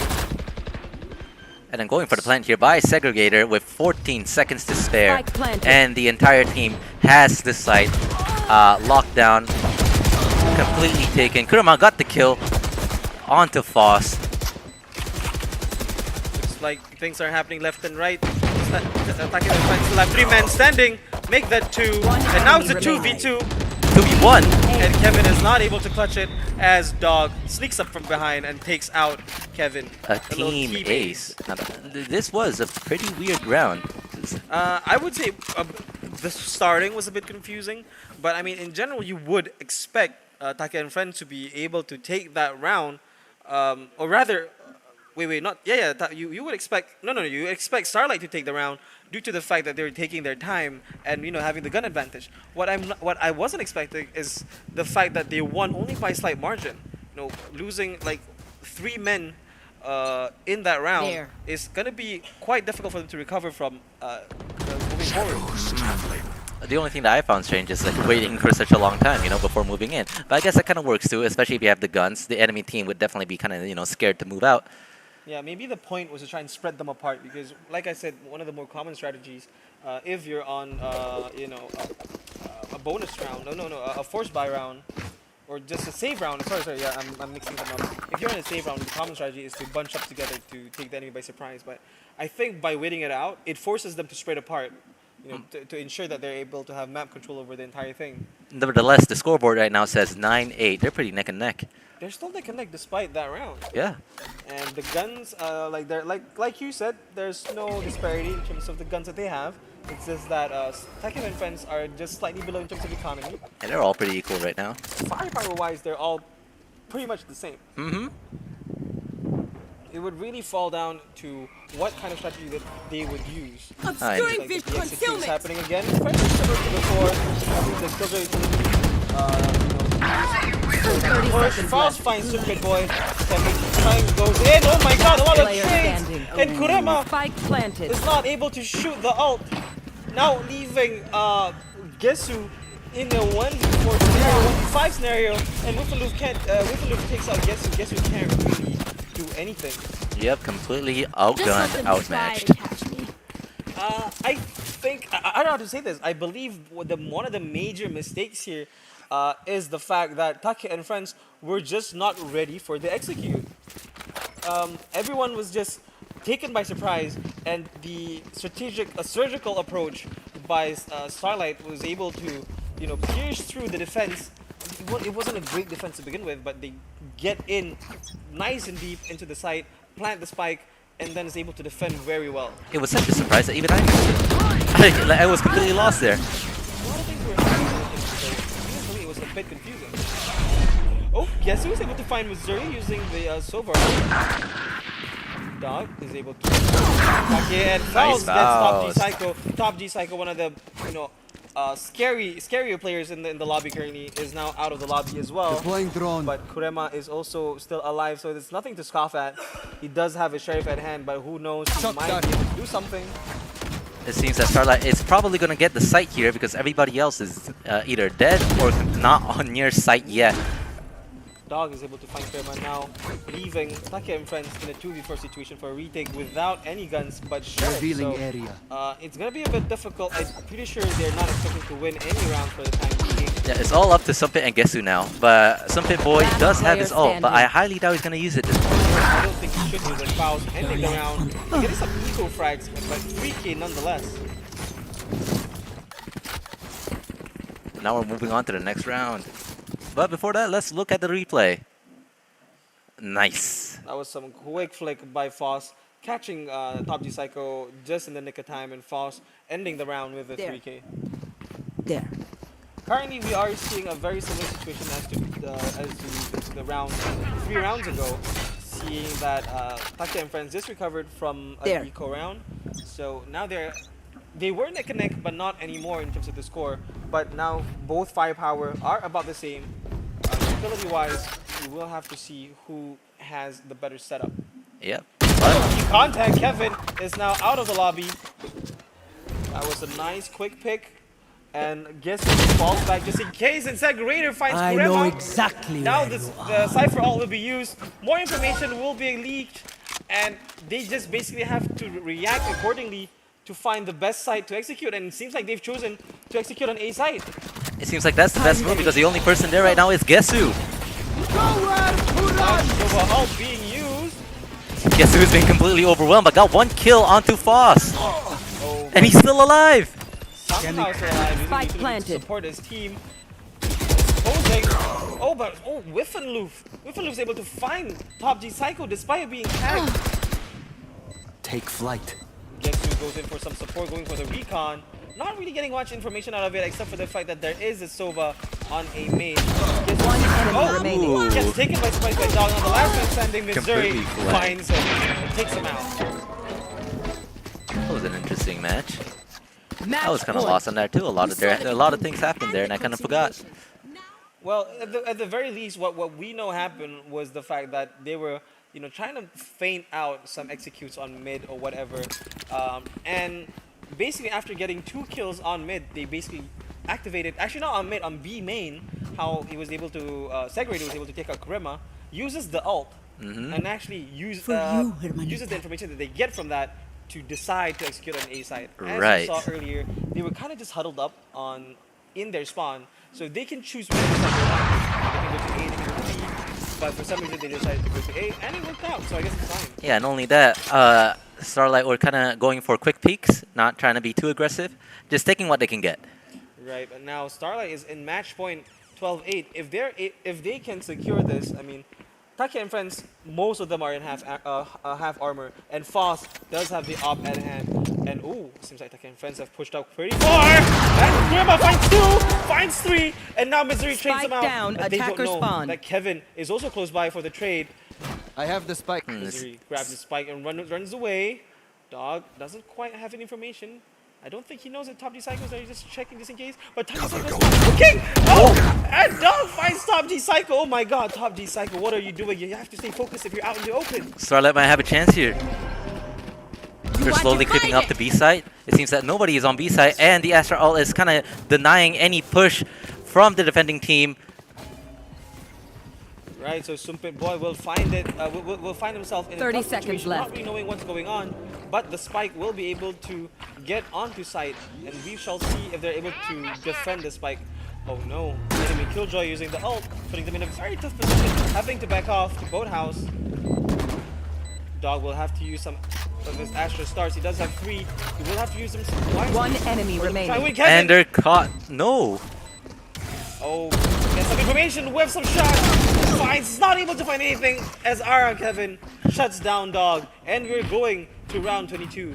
Taki As and- Taki and friends Yeah. are still in the game. Taki and friends are holding on very well, despite everything that's going on. And it's all thanks to Kurema. Kurema and, if I'm not mistaken, was Foss, I think, like how they went all the way up to, actually not Foss, my apologies, Kurema and Kevin, both pushed up all the way to spawn and actually finding 3 kills.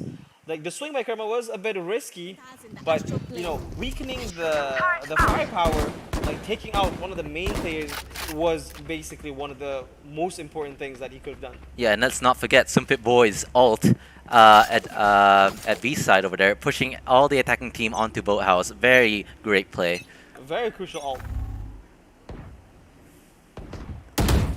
Seems He that's was the move, get some information off of A main. And Kurema is also pushing out as he usually does, throwing a nade quite deep in and really pushing Taki and friends far back. Or rather, sorry, Starlight. Starlight far back.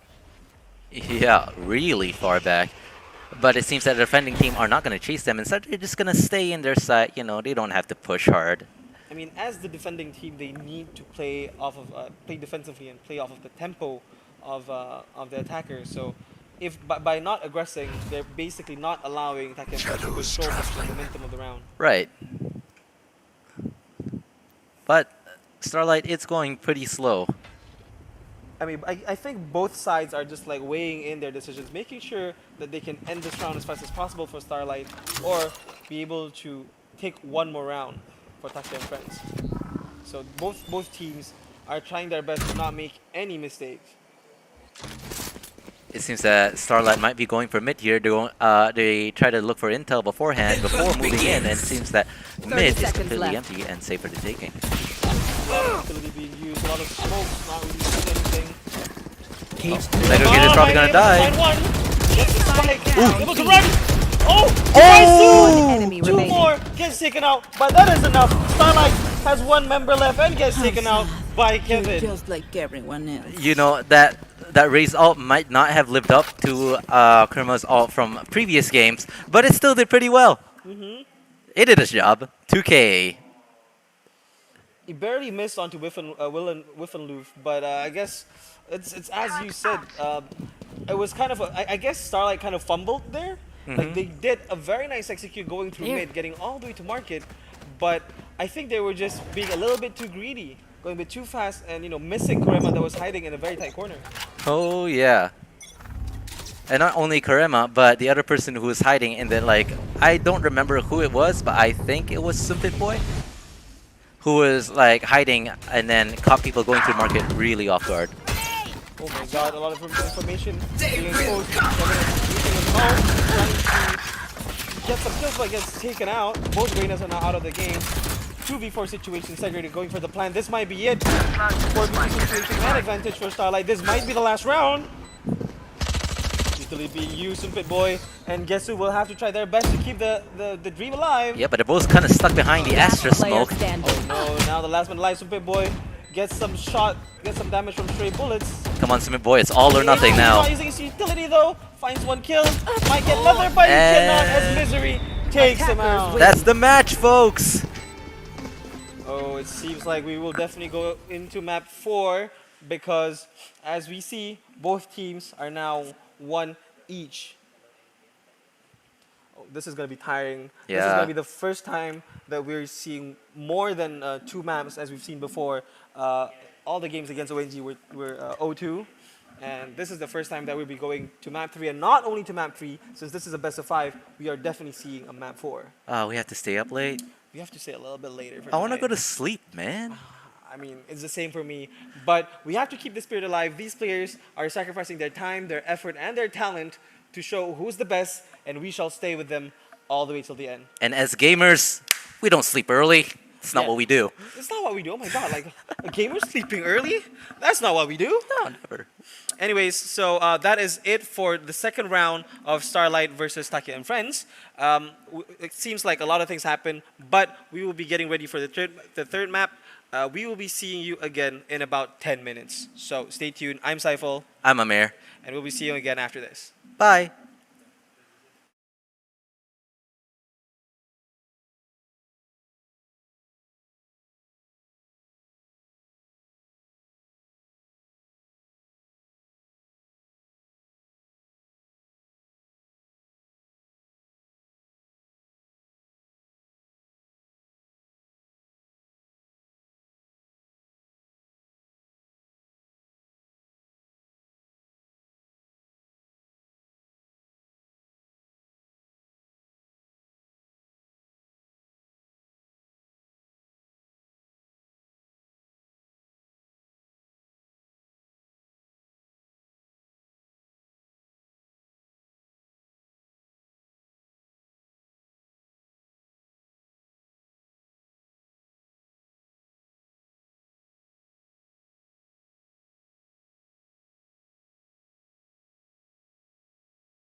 they on? He's testing something.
All right, welcome back, and we are still in Nexus Esports 2023, looking at the finals for Valorant, and still Starlight versus Taki and friends going to the third map. And we forgot to tell this, but the third map will be in Bind.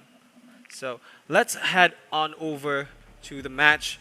Right now, already in the character select. Now, what are your thoughts on this? Because we've seen Starlight playing on this map, but we've never seen Taki and friends. I'm not really sure what to say about this. It seems that Team Starlight over here, it got a Reyna, and only that, a Killjoy, Sky, Raze, and an Astra. I'm really wanting to see what they'll do with the Astra ults and the Killjoy ults around and Bind here.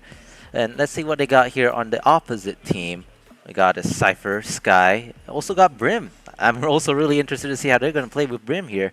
Yeah, we haven't seen any Brims thus far. And one thing that I would like to point out is before this, when we saw Starlight playing this map, Segregator was actually playing Cypher. So, but now, he's locked into Killjoy. I saw Deadlock for a second there. I really had my hopes up. Maybe we might get a chance to see Deadlock, but maybe not. Maybe not. But we are seeing the rest of the members playing what I believe are the same agents. You know, Astra, Raze, you know, as well as Reyna and Sky. Select your But agent. Taki and friends are taking their time. Oh, we might see a Viper. Oh, no. I guess they're still going for Brimstone. And as well, the same thing going for the double duelist setup. We're seeing a lot of double duelist composition. Yeah, it seems that... Oh, hi. It's us again. It seems Yeah, that... it's us again. So I think they're all locked in. And right now, all we have to do is just see, you know, how the addition of Killjoy will play a role in their setups. Will he still be playing on B side, or perhaps maybe he will be playing on A side instead, and you know, have a different defensive setup. Yeah, and starting up as a defending team really helps out with that, you know? As it'll be interesting for us to watch. Kurema is still on the Raze, so it might be interesting to see, you know, how he will play Raze on a map like Bind, because Bind is a map that's, you know, very fun to play Raze on. Yeah, not to mention the TPs. The minor changes that was done on Bind before, I'm pretty sure most people are already well adapted, especially with, you know, triple being made bigger, you know, having more room to play around on defense and on offense, if I may. Like getting out of, you know, in the shower area is actually quite fun to play around. Well, that's good you told me that, because I didn't even know Bind did change at all. I guess that's a little fun little trivia for you. Yeah, when was this change? How long have I not played this game before? Taki and friends now being very quiet on the, you know, making the push onto Fountain, and he might be met with Foss, and Foss gets taken out, but Missouri is playing very quiet, not sure, not able to find, oh, he does find one, gets taken out, and now it's a 3v4 scenario with the execute, still 1 man alive, Segregator still backside. Taki is able to take out Segregator now, 2v4 scenario with the retake coming in all Spike planted. from CT. I think like Taki and friends already took site and they already planted, but I think the main reason as to why is Foss. I think the defending team who were holding B side, I think they just pushed up too far ahead and way too early. A little over aggression, if I may. Yeah, Foss died really early there because they pushed up and met with like what, 5 barrels. Last player standing. And there it is. The first round goes to Taki and friends with their, I would say, kind of fast approach in taking B site. I don't think it's more of a fast approach. I think it's more of the defending team being a bit careless, pushing way too hard where they didn't have to, and then kind of dying early on.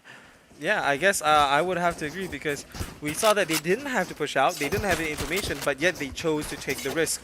And unfortunately for, if I'm not mistaken, It was Foss. sorry, Foss. It was Foss and Misery. Yeah, Foss and Misery. Foss was taken in by surprise as he was trying to approach, you know, Fountain. And I find it funny that Misery's dead body kind of teleported through the TP as they died. Yeah, that happens a lot. There. I wonder if they'll have more maps with teleports. Like, That would be fun. yeah, that would be a lot more interesting to play around. Shotguns are being created. It might be able to deter the enemies from actually pushing any further. More utilities will be used, but there isn't actually quite a commitment from Taki and friends when it comes to, oh, a little self flash here by Top G Psycho. Yeah, it seems that maybe they just want to have mid and they don't want anybody to push from mid, and instead they're gonna push through mid into A instead. I mean, I'm pretty sure like the shotgun, the presence of shotguns kind of deterred their efforts in pushing. But unbeknownst to them, there are more shotguns here. And there you go, with the Loof gets the shot onto Top G Psycho. 2 shotguns holding lamps. I don't think they'll be able to push out U-Haul. Some footsteps. Oh, there we go. Some trades coming along. Kurema. Very nice controlled shots One on the enemy Spectre, even remaining. at long range. The last guy alive. Currently, Kurema. Will he make a difference in this 1v2 scenario? Is not able to do that quite enough as Missouri takes him out. Yeah, they were, Take and friends, at first they wanted to go for that mid push toward Hookah, but what was it? They got really deterred by, I think it was the smoke. And only that, as he said before, the shotgun. So they really had to change their strategy midway and kind of fall towards A instead. I guess Take and Friends were kind of like, you know, not prepared for the level of, or the amount of shotgun that was present in that round. Definitely not. Yeah, there was so many shotguns left and right, and it actually allowed them to take the lead, or rather, I mean, take the lead money-wise, because you know, everyone knows that losing second round is kind of dangerous. Oh yeah, and only that, I thought that Top G Psycho's whiff in, I think it was, what was it? U-Haul was really unfortunate there. I don't think he should have lost there. Yeah, he was pretty close. He had like a shorty. Oh my god, losing the gun.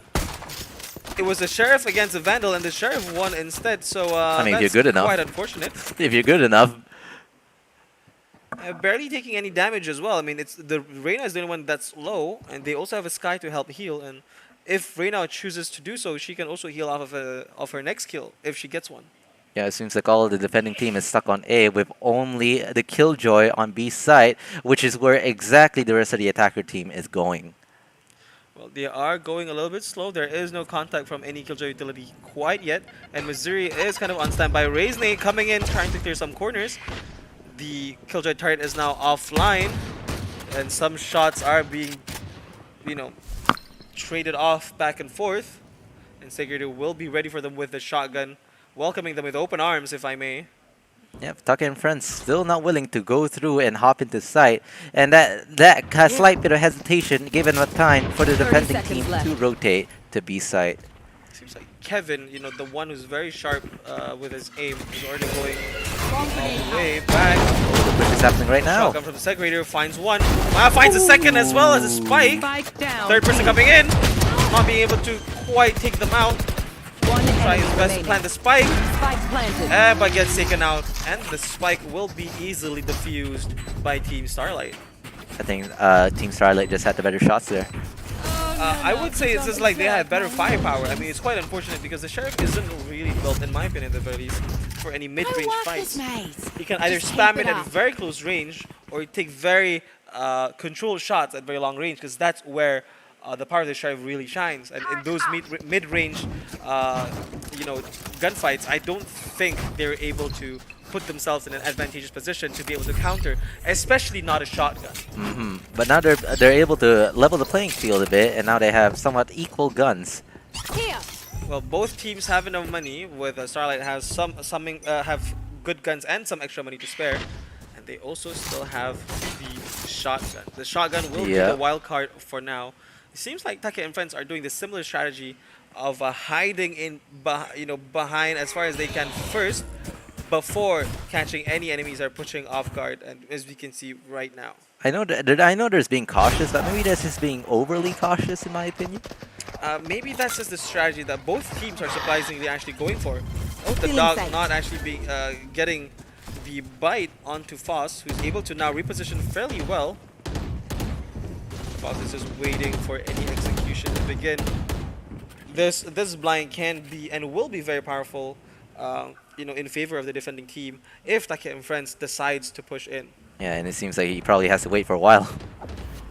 Unfortunately, it's already been a long game and going to the third map. And unfortunately for us, I guess they are going to be playing very slow and methodical as well. You know, it seems like both sides, especially the attacking team, are scaling up bit by bit and not really trying to commit unless they feel confident in doing Oh, but so. it seems that they are trying to do 30 some moves seconds right now. Take and friends decided to use the teleport, and now everybody knows that they're probably going to go for A site. Brimstone all being used on U-Haul. Oh, is actually able to get Dog. Dog and almost some lived. shots. I have the spike. Now in a 3v3 situation, not much time. The spike will be planted, hopefully, 10 with some seconds cover left. from Showers. Yuhal with a loof.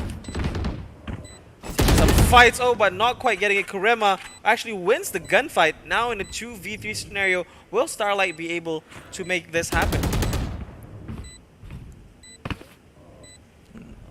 Foss is being very cautious, looking at every corner.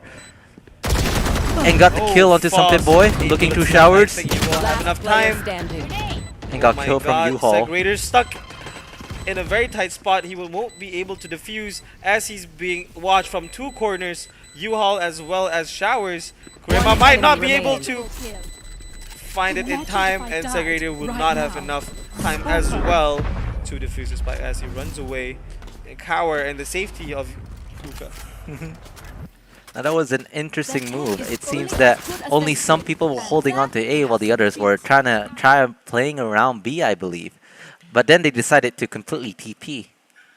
I guess, I mean, that's the beauty of the map such as Mine, where like you have a lot of options for rotation. Like you can go to A and you can go to B as well.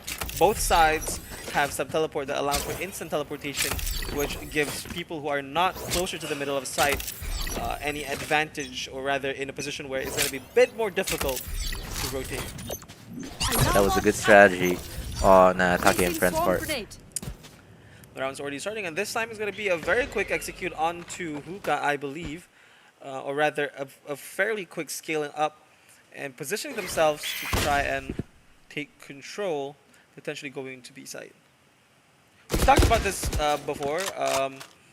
The setup that they use to deny any push.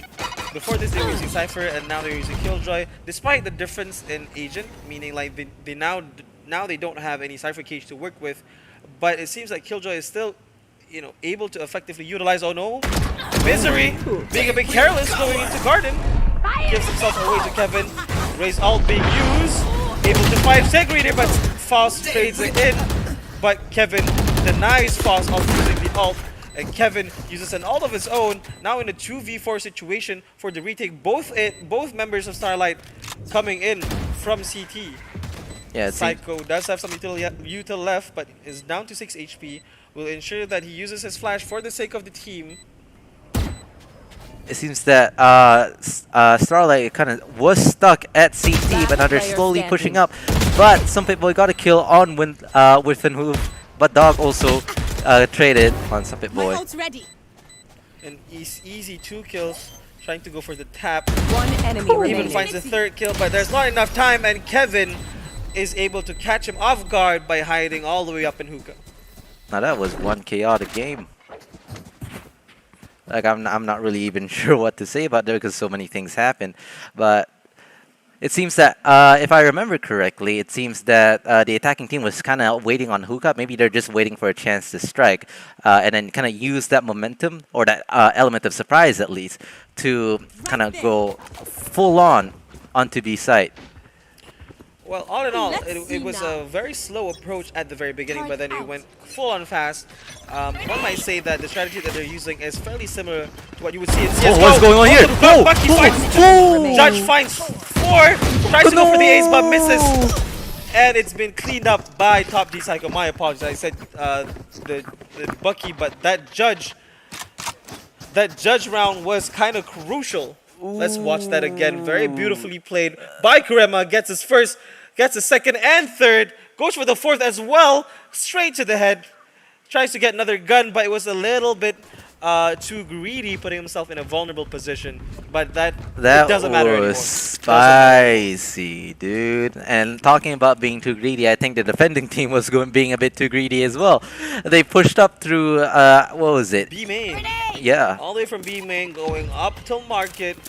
And I mean, it was a big gamble, but it was well worth it. I mean, it was Kurema. We've talked about how Kurema is very aggressive, and we are seeing it happen yet again. And this time, you know, being of value, a huge value, if I may, to the team. I think it's just a case of being at the right place at the right time. Yeah, and it was fortunate for him as well. Yeah. And not only right place, right time, but also right gun. If he had something else other than that Judge, I'm pretty sure he would have died immediately. Seems like the approach on B main is halted thanks to the Skya ult, pushing them back a little bit, informing most of the defenders that, you know, a lot of people are kind of hiding on B lobby, or rather B main. I've got Neither your side trail. seems to be wanting to do anything. Counter Sky ult is being used. Smoke coming along as well, using the Astra Astra ult to ult. deny. Something to do with the shotgun. Secretary still has the shotgun but gets taken out by Supit Boy. Now the spike will be planted. Starlight has enough members to control B side. There's still three members left.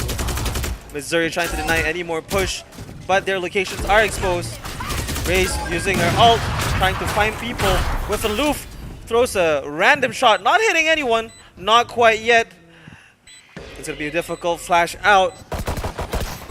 Yes. To deny, trade by trade, 2v3, now make that a 2v2. Last man alive gets swing by Kevin from the side, and that's yet another round for Take and friends. That was a really good side take on Take and Friends' part, and only that, they really used their util to keep the defending side stuck onto CT, not being able to move.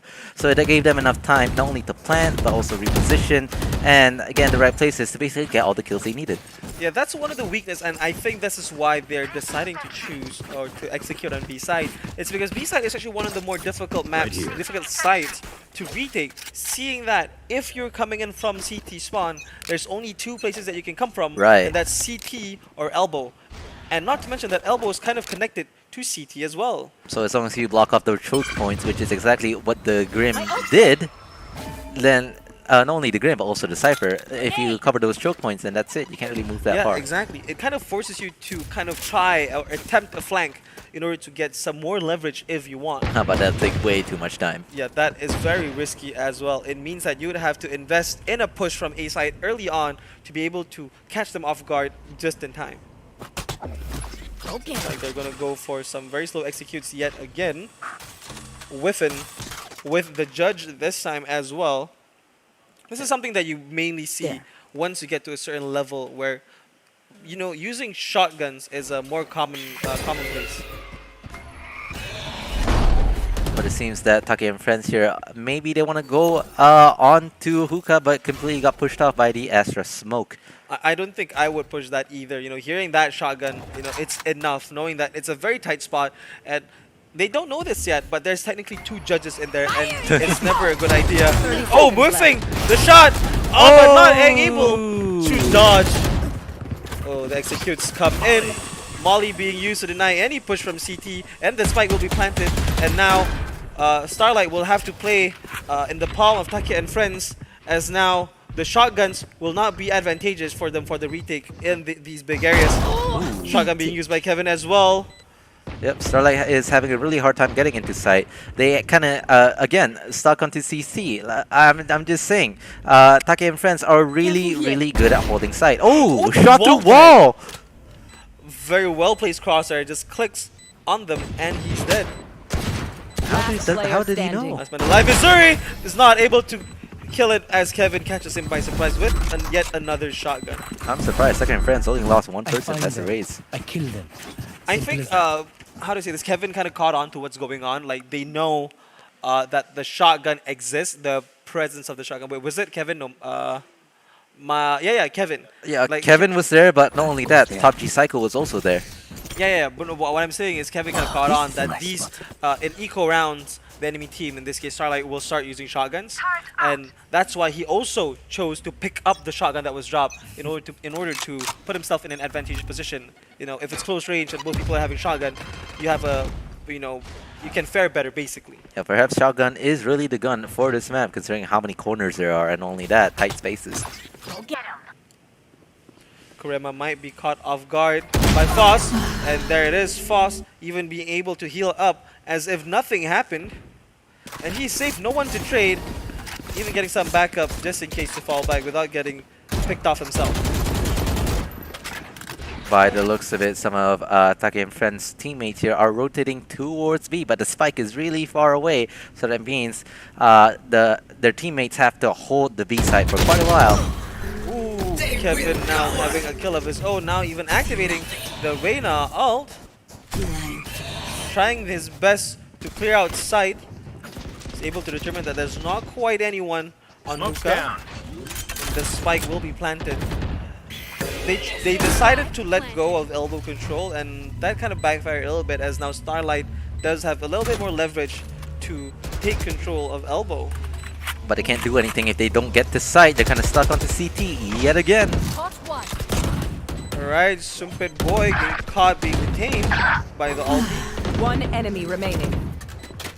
Kevin is in a good position to try and catch him by surprise, but Top D Psycho is able to blind whiff it and even kill him in the process. Not only was he completely surrounded, he also got blind. So there's not much he can do at that point. Taka and friends are yet again showing some dominance. Now this is a bit unfortunate, because I would expect Starlight to be a little bit better on this map, because, you know, unlike before, they've played on this map, and I would expect them to be a little more aware of the kind of corners and angles that exist on this map. But unfortunately, it's not exactly showing up to be the case. Yeah, and it seems to me that on defending side at least, Starlight should have the better chance, not only because of Killjoy, but also because of Astra, because of the stars. But that just doesn't seem to be the case.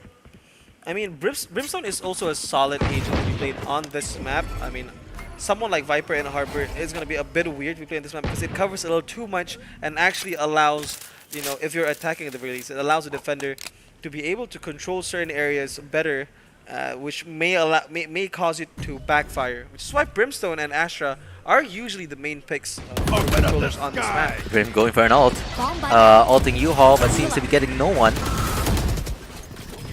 Looks like There. he knows that Cutting there them. is a person hiding in showers, but they were not expecting the two other members flanking from a main. Segregator going in. Oh! Gets shot through the smoke. Rema gets a headshot onto Segregator.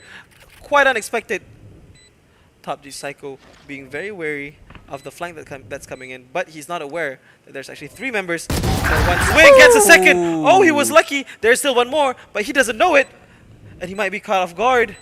He does expose himself, No, but he he's didn't. better. Gets a third kill, and that is it. Kurema with the last kill. A flawless round for Team Take and friends. I believe that's definitely Top G Psycho's top play right there. Yeah, definitely. You know, it's like currently That's a G one. Psycho's That's a signature. two. And The then waiting for the flicks. third one. There it is. He barely had to move his crosshair, but his game sense was in his favor, knowing that there was a third coming in just at the right time and not get taken out by surprise. You could call it game sense, you could call it luck, but either way, he got 3 kills, so what does it matter? Yes, this should do. Now moving on to the next round. Taka and friends are doing a very similar approach this time, still hiding behind Fountain, just in case, you know, waiting for any push. And just like the previous round, it's not really being the bait is not caught, it's not taken by Starlight. I've got your trail.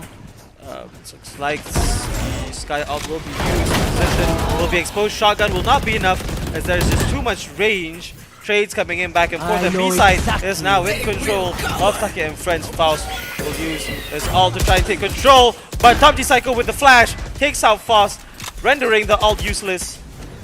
And now Top D Psycho is playing with his team, falling back. It does have another flash to utilize. Kurema in a very close position, very nice angle to utilize the shotgun.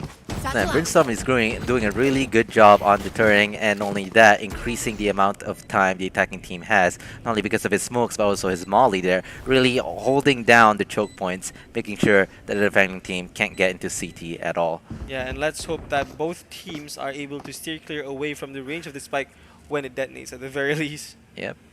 Seems that the defending team is definitely 100% going for the save here, which is probably the smartest move to do. They don't have enough time, and it's a 2v4. Yes, granted, they could probably pull it off, but they still have to defuse the spike. Last round in the And now half. moving to the next round. Or we can just go into the replay. A nice tracking done by Kurama. BYB fam, going to Astral to do them Astral Going over to the Guardian next things round, I it do. seems that maybe Take and Friends is going for a split. Some is going towards A and some are going towards B. I'm not really sure what they're trying to go for right now, but we'll see. For now, I believe the main issue is that Starlight is here. kind of not doing enough util-wise to try and slow down. Or rather, I think they're being played by Take and friends, because it's not that Starlight is not responding well, it's just that Starlight is being baited a lot of the time to make use of their utilities. So I'm not sure what the proper response would be. You know, putting themselves in more advantageous position might be the call. I'm not quite sure what's happening at the moment by a lobby for the time being.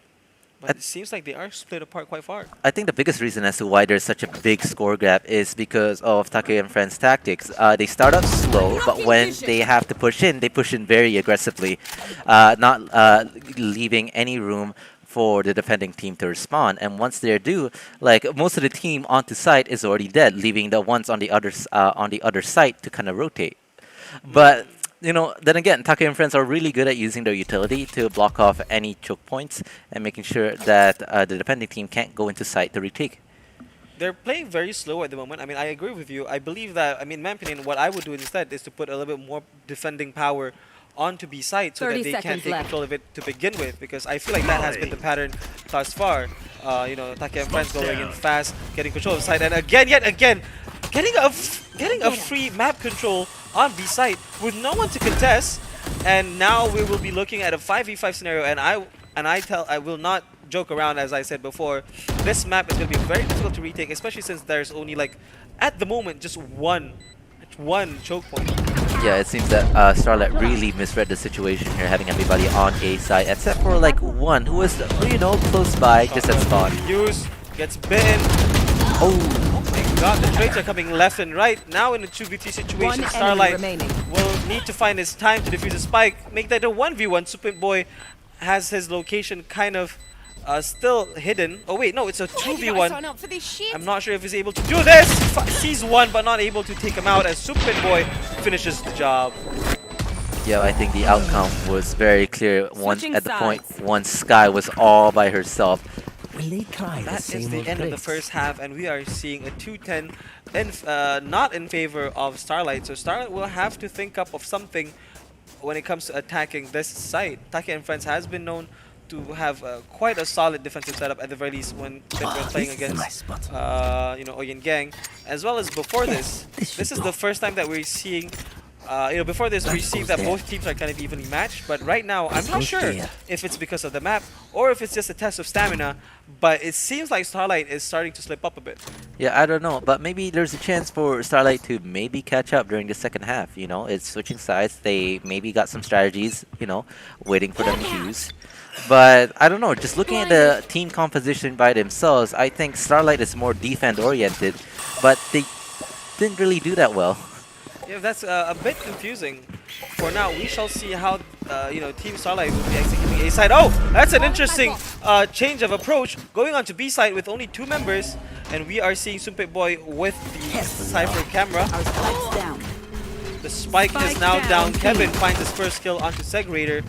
Not really finding much information other than that, not quite yet. A lot of information being used by being gotten by the Cypher cam. Last man alive now. Spike is down as Dog is now taken out by Gesu.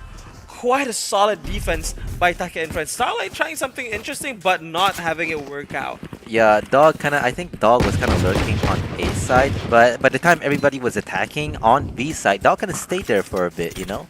He should have joined his team in the fight. Oh, this is a nice Yeah, spot. and I think it comes down to a little bit of the discipline from Team Take That and goes Friends. As we saw Sumitan and Kevin, Sumpit Boy, sorry, and Kevin just staying on B side with all their Yes, this utilities should do. and not Okay, let's get set over-rotating, up. if I may. Yeah, This Take goes and Friends here. only has 2 more That points goes to there. go before they win the entire match. I don't know how well or how much of a chance Starlight has left, but you know, let's just keep on hanging on. Spike planted. Top G Psycho dogging in and stunning the Reyna. Got a shot in. One enemy remaining. Top G Psycho not only killed the Reyna but also killed Dog. Kurima got a double kill. And that is it for this round. Seems like we will be going 12-2. And Flawless. unfortunately for them, I feel like Starlight might just lose this map. It will potentially come down to the 4th map. And see Match if point. Take and Friends is able to take in one more map, they will win NEXUS Esports tournament. And take home the prize. Did you notice that the defending team got flawless? Oh, this is a Oh, I nice did spot. not notice. Yeah, they got a flawless. They didn't lose a single person that round. This goes here. That was I would credit that to the smooth execution of the Yes, defense. this should do. The way that My they intel position themselves, is their taking them out obstacle. one by This one, is a and nice not spot. being Goes overly here. aggressive. You know, when you said this is a test of endurance, I think you might be right. Maybe this is really like, you know, testing their stamina a bit. Like before on the first on the match before this, it seems that Starlight and Take and Friends seems to be more neck and neck. But right now it's 2-12.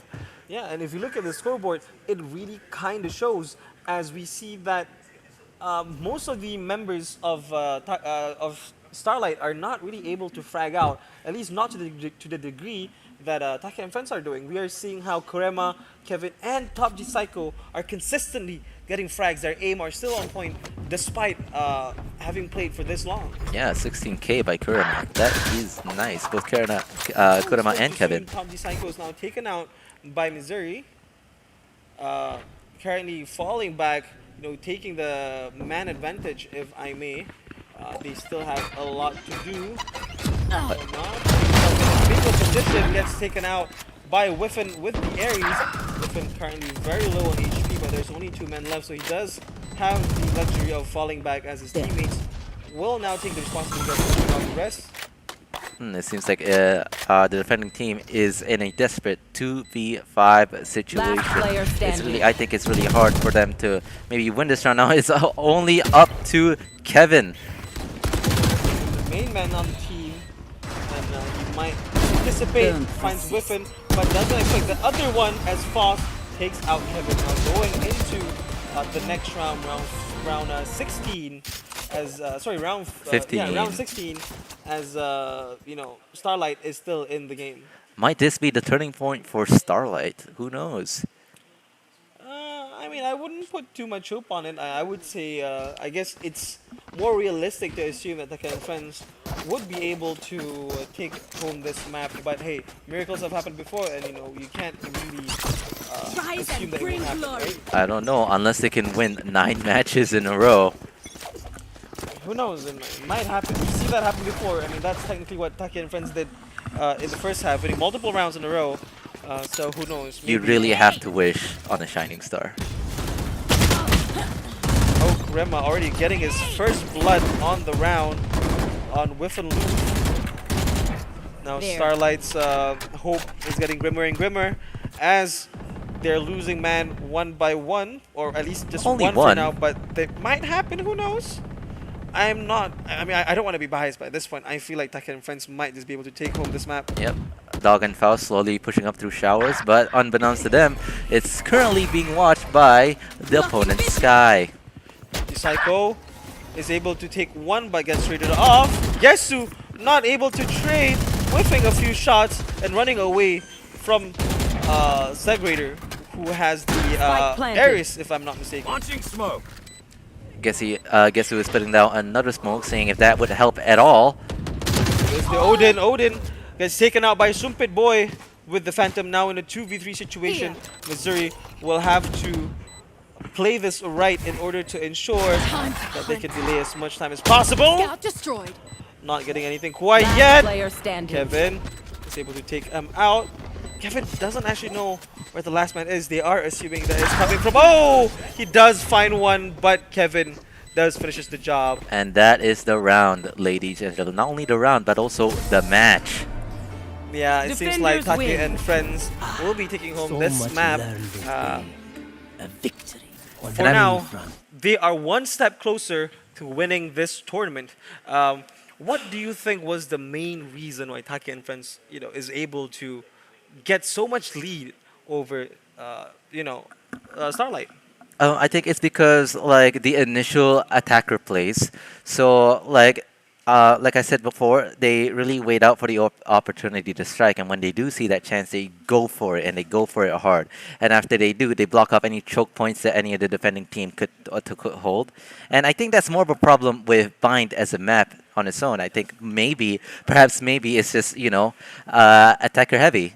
But why does that same weakness that we are talking about not really apply Hutake and friends when they're defending. As I said before, the other team, like, it's mostly defend oriented, and when they had their chance in the defending side, they didn't do that well. And once they switch over to the attacker side, like the point disparity is already too big, so it's really hard to catch up at that point. Yeah, they just can't overcome whatever it is that has been done. Oh, we see one of the Ooh. amazing performance by Kurema, as well as the other players in this game. I mean, when I say I'm impressed, I mean I'm impressed by these players. You know, putting a lot of effort into the game. Anyways, I think for now we will be preparing ourselves for the fourth map, and we will be taking again another short break. I believe we'll be taking around maybe 50-minute break just to get ready. I'm assuming the players are also tired at this point. They will need at least some water break. I've just got information that it will just be a short 5-minute break. 5 minutes. So we'll be seeing you again. I'm Saiful, And I'm Amir. and we will be seeing you in 5 minutes. See you then. Bye.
Perversion. No, the whole thing falls under perversion. No, fetish, it doesn't necessarily mean perverted. Oh,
Hello and welcome back, everyone, We're to back. the fourth map of Nexus Esports 223 for Starlight versus Taki and Friends, the final of this game. It's been a long night. I'm tired. Are you tired? I'm tired too, but my name is Saiful, And I'm Amir Audi. and we are going into this next map, which is Haven. Let's go right straight up for that. Have we seen Haven before? We have. We have. We definitely seen have. Haven. It was played by, if I'm not mistaken, Starlight beforehand. So let's see what are the agents that they choose to play. We are seeing Sova again, and I'm pretty sure Missouri was the one that was playing it. No Cypher in sight, at least for the time being, and we will be seeing a Killjoy locked in as well. Wolfenloof was the one using Jet before, and he is hovering on that with Foss. Seems like everyone in this tournament is favoring, at the very least, the finalists are favoring the double duelist composition. I guess it's a very classic. like we said if before. it ain't broke, don't fix it, right? I mean, before this, it wasn't favored due to the fact that other compositions just allowed for more control. Having double initiators, initiators basically has a similar level of firepower as duelists, but with some more map control potential, if I may. And others, like especially in a big map like Haven, I'm pretty sure most Select people your prefer agent. to have a double sentinel Sentinels, kind of setup. yeah. Yeah, to be able to control, especially on defense, or deny a flank when you're attacking. And I mean, Haven is not a map where it's common to have a double duelist, a double controller setup. But certain maps like Pearl, and sometimes even Bind, or even Icebox, mostly, some people tend to prefer having a double controller setup, like a Viper Omen, Harbor Astra, those kind of compositions, if I may. I think the defending team here, or was it Starlight, is going with the same composition that they had last time, except for one key difference. This time, Wolfenloof, instead of playing Raze, he's going with No. Jet. If I remember correctly, he was using Jet. Really? In the previous rounds. Wasn't I it remember Raze? him updrafting and dashing in and out of a certain position. I was pretty sure it's Raze. I don't know, man. It's late at night. My memory is probably dead right now. Yeah, Just the same as my brain cells. And only that, whoever thought of having, best of 5 for this game and for this tournament, I hate you. Could have just been best of 3, but what can you do about it? Just have to live with it.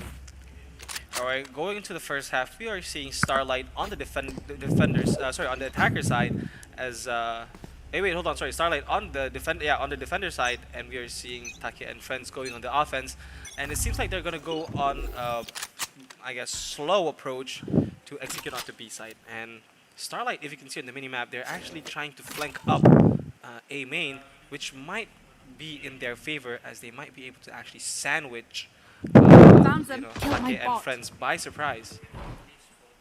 The execute's already coming in out of the step, and actually it's not going to be a B execute, it's actually going to be a C execute with Taki and Friend with going in quick and fast. Segregator is actually safe for the time being as they walk past, and now Starlight is just a bit bamboozled, and now they're a bit confused. And okay, they're going C, and I guess we're flanking C now. Yeah, it seems that Starlight was trying to get them with the unexpected move, but then Taki and Friends kind of, went a level beyond them with unexpected moves. Really being used, the flank coming in, 3-man, gets to a load. He's trying his best to spam through the smoke, but gets taken out. Placing swarm grenade. Segregator using some utility, but gets taken out by Sumpit. Last player standing. Last man alive, One Falls enemy remaining. able to survive the first battle, but not enough. 4 bullets left. Hey. Gets the headshot, but I don't think he has enough time for the defuse. A valiant effort by Foss, but unfortunately it's not enough with 1 second. Unfortunately, I mean 0.77 seconds left. It seems that we got a couple of unexpected plays going on in this round, not only on the defender side, but also on the attacker side. At the beginning of the round, it seems that Starlight were kind of like I should play some far Astro pushing Stars from in this A race. onto the attacker side, and then we have Taki and Friends kind of got into B side, fake B side, and went for C instead. Now that's what you call a surprise move. And now going on to the next round here. Taki and Friends seems that they're going for a C push. Kurina pushing out with a blind. Kevin making out space for the Here. team here, pushing into his smoke. Both Kevin and Kurama looking at all the angles that the defending team could get into. Seems that Starlight is kind of pushed back by the Omen smoke.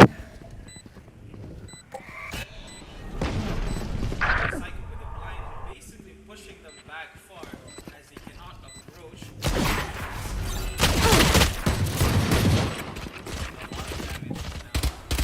I believe that the best call of action was fall back and maybe even trying to flank them to catch the sum of surprise. Yeah, Attack and Friends are doing very well right now. They haven't Last lost a player single standing. person, only that, not even a single bit of health. Flawless. Ooh.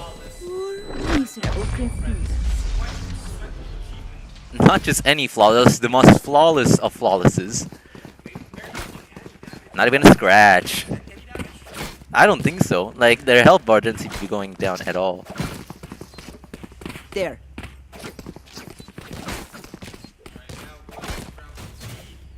There. Turret out.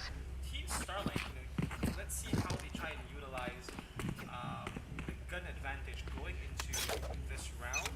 They're still quite spread apart, but it is a common approach for a map like Haven. Very aggressive push by Foss, but unable to actually fall back with the help of the Sova Getsu. Being used to kind of support B side, but with one man down, Taki and friends will have to kind of change their approach a little bit. Yeah, it seems that they're not going anywhere right now. Taka and Friends smoked off B. Maybe they're not going for that anymore, and they seem to be backing off. Well, without one of their star fraggers, Kevin, they will have to take a slower approach. They still have Psycho as well. Yeah, but Rema. as they push A, they're going to be met with 2 barrels. Yep. First one down. Still trying his best. Only one, but Whippet No charges left. very worried. Quick execute. Great be denied by Dog. Spike down A. Now, being used to deny the spike. Oh, the spike is gone. One enemy remaining. 30 seconds left. Flawless. I think the reason why Starlight won this round here is because of the many early picks they got. Not only at the very early beginnings of the round, I think it was Faust. Yeah, Foss took the risk to push out and take out one of the main players, being Kevin. Now, if I'm not mistaken, we haven't actually seen Right there. Kevin play Jet throughout the night.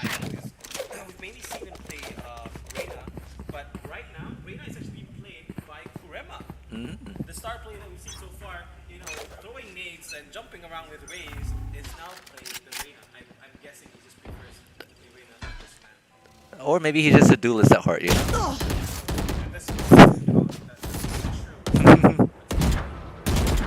because this is not a great map for me, there's less room to fly in. Maybe like it's fine on C, but A side and B side it's a bit difficult to do so. You can still do it, but it's just not as effective as I would. Or maybe since it's a very big map, right? Maybe he values more Right on here. being an independent duelist, being able to, you know, heal himself. Espe- I can see that being the case.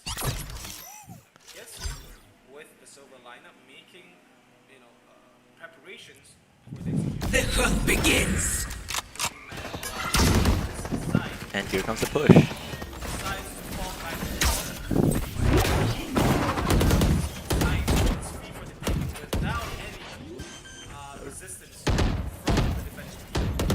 The defending team is now just stuck at CT and can't even push towards side because of the Omen smoke.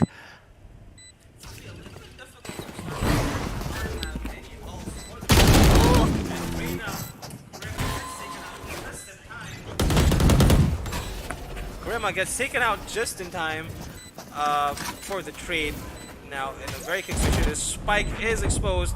The blind has a lot of impact, and Kevin is able to sneak up at the back. Gets one, gets two, and three. Kevin with 3 powerful kills.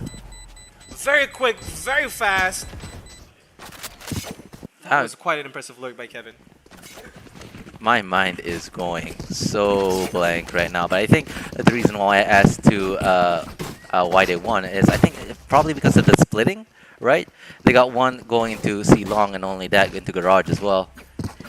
I would say it all comes down to how the retake was conducted. I mean, the execution of the site was pretty solid by Take and friends. But I mean, it was post-plan scenario. I mean, it was kind of like a retake off a retake because we saw the defending team was able to retake the site and get full control over it. But then Kevin just flanks in, retaking the site yet again, taking out 3 with him at the same time. Right. Now let's look on into how Tucker and Friends is going to go over this round. Seems like Take and friends are changing up the pace. I mean, it's not that they've gone as fast as we've seen before. They have been going sort of at a moderate pacing, but now they have turned it down a little bit, a couple of notches. Well, I guess there's no harm in it. They still have a minute left. Missouri spots them. Both of them know that Revealing what's area. happening after this, and then ensuing few seconds. Kevin does get scanned, but is confident enough with his aim. And as a matter of fact, Kevin will actually decide to try and push in. It seems that Tucker and Friends has a quick takeover of C site and are holding it down fairly well. The defending team are now just stuck at CT yet again. Oh, Krema actually wins the gunfight against Foss. Get out of my way. Like Krema even on whiff and loof. One enemy What remaining. in the world is happening? Why is Kurema having so much influence, so much impact to this? Even seeing the op for the time being, using it. I'm not sure if he'll decide to stay with the op, but I think out of the 3 gunfights that Kurema took, he shouldn't have won any of them, but somehow still does so. I don't know, could you call it luck or skill? It was kind of unfortunate that we didn't see it firsthand, but we saw what was about to happen. Like all of them, he is the one who had the flick. He had some information that they were pushing it or whatever, but I guess it just comes down to aimness. Maybe he got rewarded for his gusto, you know, pushing up. Now going into the next round, Starlight is yet again seen in a very familiar position, you know, being down 1-4 with economy disadvantage. It will take a lot, so they will have to try and eco in this round. It looks like Starlight kind of decided to stack on C. Is that the best decision to do at this moment in time? Maybe. It might be. Oh, let's find one. Finds 2, finds 3. There is another one. Whiffin now hiding in the corner, and he doesn't know it, and is able to actually take out Supit Boy. And using the smoke to try and fall back. He does get Last blinded. player standing. Now the last man alive. No guns. Oh, actually no, he does have the gun. Missouri with some utilities still. He might be able. Missouri has clutched a 1v4 before, so he might be able to win a Spike 1v3. planted. But this is against Taki and friends. Will he find the luck, the timing to be able to do so? He's put in a difficult situation. He's being scanned. All he can do is fall back. This is not a Cypher Dart, so he will be Revealing able to area. take it out. Yeah, I highly doubt there's much at all Missouri can do at this moment. And Missouri will have to play it safe and just try and catch some exits, because otherwise he won't be able. I mean, I don't think he's able to win this. So Oh no, unfortunately- definitely not. I mean, to be fair, they were kind of doing an eco, so it's kind of fine that he's put in this situation, but it would be favorable, if I may, if he can take out 1 or 2 more members. But decided not. Yeah, Starlight to the side decided to be fairly aggressive as a defender. They started at Seaside and then completely, like, the rest of them just decided to push through a narrow hallway, completely stacked one behind each other to get completely picked off. Yeah, and it really gave Sumpet, if I'm not mistaken, the opportunity to get his own frags. I mean, to be fair, I mean, most people would say it's technically just an eco frag, but hey, a frag's a frag. No one really gives, you know, a care to what kind of frags they are. Yeah, the only reason Sova lived for so long is because he was stuck on B side all by himself. Now, it seems like they are changing a little bit of their defensive setup here. Now we have 3-man defending Seaside, with Sova being one of the crucial scanners, you know, getting some early information. And this might work in the favor of Starlight, as Taki and friends are yet again closing in, scaling up onto C side. I don't know. Taka and friends, both the Killjoy and the Omen have their ult at the very moment, so I think they're probably gonna play it off of those this round. There we go. We're seeing Inside. who gets taken out. Missouri finds one. Seems like they might decide to fall back. Scanning Scan ahead. coming in, might not find anyone, which will signify them to rotate off to A side. And if you look at the map right now, Caution here. Foss is currently still on A side, and if the rotation comes into play, Foss will be ready to greet them with open arms. But Foss is all by himself. I don't know how much he can do though. Foss does hear the footstep. They are coming in. He will be calling for backup, I believe. You should 30 run. seconds left. And there goes the Killjoy ult. Scanning ahead. But it seems that Foss has no intentions of staying inside and quickly falling back with his teammates, giving the side away to Taki and friends. Seems like they have full control Blocking of sight. the site, and now the spike will go down.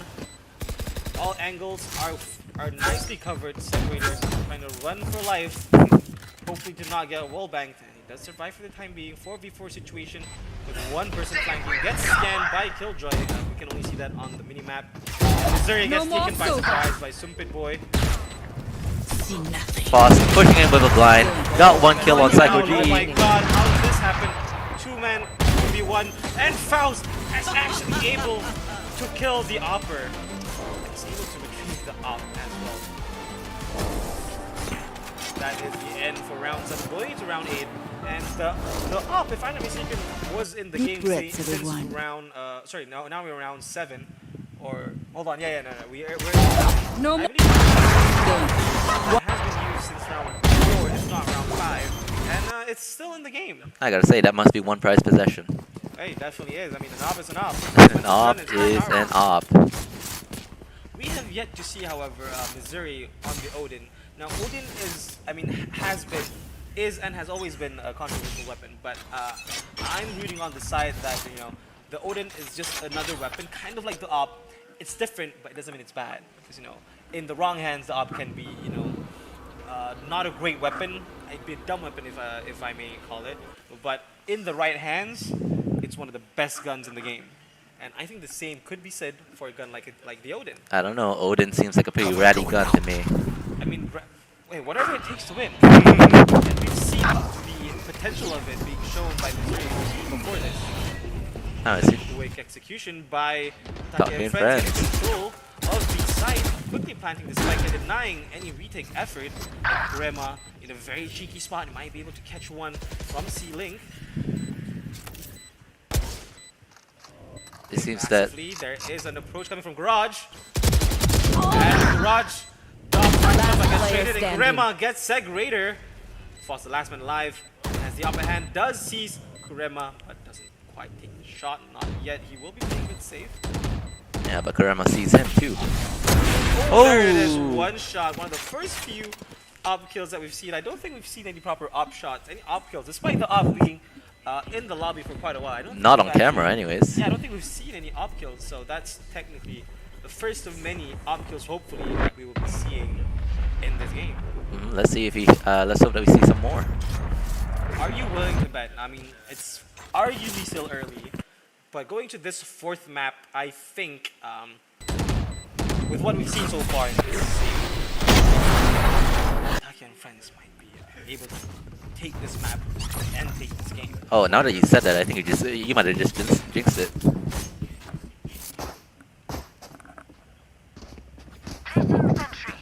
Now that you said that, I think you just might have jinxed it. Like, Take and friends are definitely gonna lose now because you said that. I mean, hey, we'll see. I mean, you know, any opportunity for competition is a win for me and is a win for everyone, except for the fact that we have to see up a bit later. Yeah, that I do hate that. Like I said before, whoever thought of having best of 5, I hate you. And thank you. Bye. Enemy But yeah, 2 to 6. I think it's too early to say. Oh, and guess who gets one off guard? and now they will be. He will be rotating. I didn't see this at first, but there's only 2 people actually who stacked up on C when it comes to attacking and friends, and now they are all rotating back to A side, which is technically open. With Whiffenloof, the only person that's close enough to the site, and he does hear the Reyna blind being used, and he will be calling for backup. This will be a 4v5 retake, and the Killjoy ultimate is still alive. And now that the Killjoy ult is being used, like, is there 2 Killjoy ults happening at the same time? There is. Turrets destroyed. Swarm grenade. The Killjoy ult successfully pushed away the attacking team away from site, but it's already too late. They already have it planted. It seems that all the defending team has to do now is hold their position and hope that the attacking team doesn't have a chance to retake.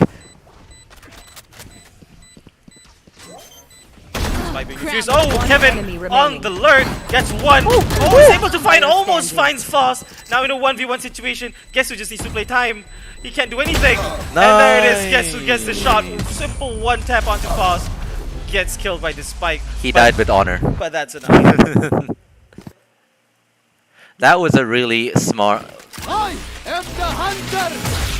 That was a really smart ult by Getsu there. It was. I'm pretty sure it was only mainly used as a distraction, but hey, he got 1 kill from it. So all the better. Enemy remaining. Now the thing that we were seeing with Kevin here, what he did was actually what we wanted to see. Who was it? I think it was Kurema. Wait, no. A couple of games ago, a dog, if you remember, dog playing on this map as well, how he was lurking a little bit too late. He was trying to do the same thing earlier today, but not to the same level of success as we've seen just now. Kevin winning the round. Oh, the next round already started. Oh no. That was quite an early aggression, leaving Take and friends with 2-man down, a 2-man deficit for the time being, and we are seeing the A side is also being flanked with a few members slowly closing on to B side. Yeah, the attacking team seems to be slowly being pincered here. Doesn't look good. Yeah, it doesn't look great. But Kevin here is in a very unique position, although his teammates are potentially being pincered, but he is in a position where no one really knows that he's there, and he might be able to catch 1 or 2 people surprise. Oh, Foss. 1 enemy remaining. And finds a 3rd Spike kill. down. Attacker spawn. Last man is. I'm not sure Kevin can do anything at this point. Finds Missouri. Oh. Let's go, Kevin. Let's go. Kevin is playing it cautious. You know, he's not making any 30 big seconds moves. left. He's just watching as things go down. He's probably just saving it. He's probably just saving at this point.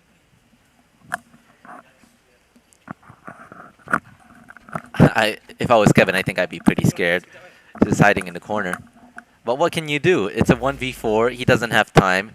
Completely surrounded. 10 if I were seconds him, I left. would just try my best to find a different position, but Segregator is able to spot him and take him out. It's too late. Well, it's one of the first wins in a while for Starlight, so I think they should at the very least celebrate. 2 more wins, and they might be able to make it a little more easier for them to potentially take this map. Maybe they can keep this up. 1, 2. 1 enemy remaining. Spike down. Well, now it seems like Right there. they're gonna be potentially slowly approaching A side, but Well, we don't know about slowly. oh yeah, wait, hold on. They were out of my kind of way. like leaning towards A side, but now they're kind of deciding to go mid. And if you look at A main, there are 3 people trying to scale up and flank, which is technically a lot faster than what they've done before. They might be able to catch 1 or 2 men, 2 people off guard from Team Take and Friends. Tell me if I'm wrong, but I think the Jet on the attacking team seems to have her ult out. Yes, that is correct. As we can see, execution almost begin. Now going for a full-on C execute with the 2 defending teams just falling back by Kurema. Does hear the footstep. Might go for a swing here. Oh, whiffs the shot. Cutting their vision. Right. And runs back to Spike safety. planted.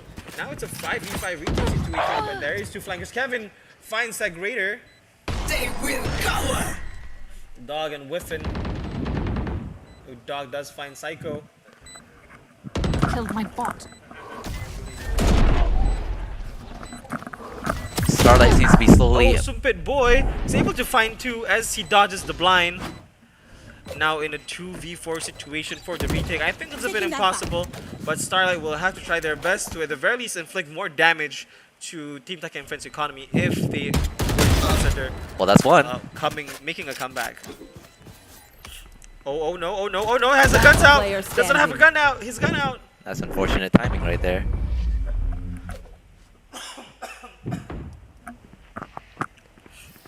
I think it's safe to Last say round that before the switch. the favorite site of Taka and Friends is probably C site. They have pushed that quite a bit with success. Well, now got I enough guess time to go into the astral form? I don't know how to say this, but like, you know, Starlight will just have to learn how to adapt. It's already been multiple times that they've lost C site, but they did some changes, but it's never a permanent change as we can see right now. There's still only two people defending the C site. I don't know. Foss does have an op. Let's see if he can pull anything off of that.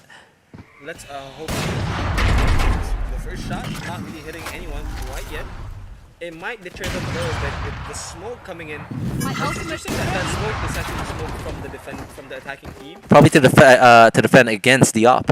Exactly. I think that was a smart move. It would technically also allow them to scale up unnoticed with no information. Then it allows them to create this, how do I say this, uncertainty for Team Starlight. And now Taka and Friends is rotating fully to A. Probably the smarter move instead of rotating to B. Is it the more unexpected move? Probably. No, probably not actually. They might be expecting this.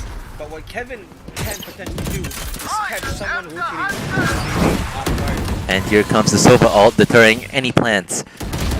Foss able to catch one kill, but now gets killed off by Grandma. Spike planted. You should run. The ult will be used to deny any attempt at a retake. Kevin is kind of playing around on mid with Killjoy. Yep, nothing Starlight can do at this point. Oh, Kevin with a flick onto Sec Raider. Quite unexpected kill. Now leaving Starlight in a 2v4 situation, and I think it's Revealing kind area. of difficult to see any success potentially happening for Starlight in the retake, going to the last round of the first half.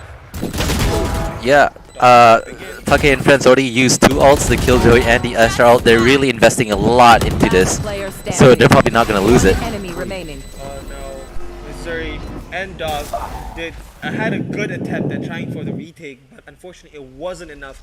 Almost winning the 2v4 fight, Switching but sides. ending up just a little bit short and not winning the round. I think it might be because the defending team was a bit too slow on the rotate. They thought that maybe the attacking team would go fully C, but it's like as we said before, the Omen smoke really closed off that Enemy intel, remaining. allowing them to go straight to A. I believe that might be the main reason why we are facing this kind of situation in that last round. Now going to the next half, we have Starlight currently on attack and Take and Friends On defense. on defense. Wait, that is correct. Yes. Is that correct? I That believe so. is. Red team is definitely Starlight this time around. You know, being in a 3-9, that would be how many rounds is that? 6 round down. Oh, Difficult. Foss already got a kill on Kevin. Pushing up towards A, but got completely blocked out by the Omen smoke.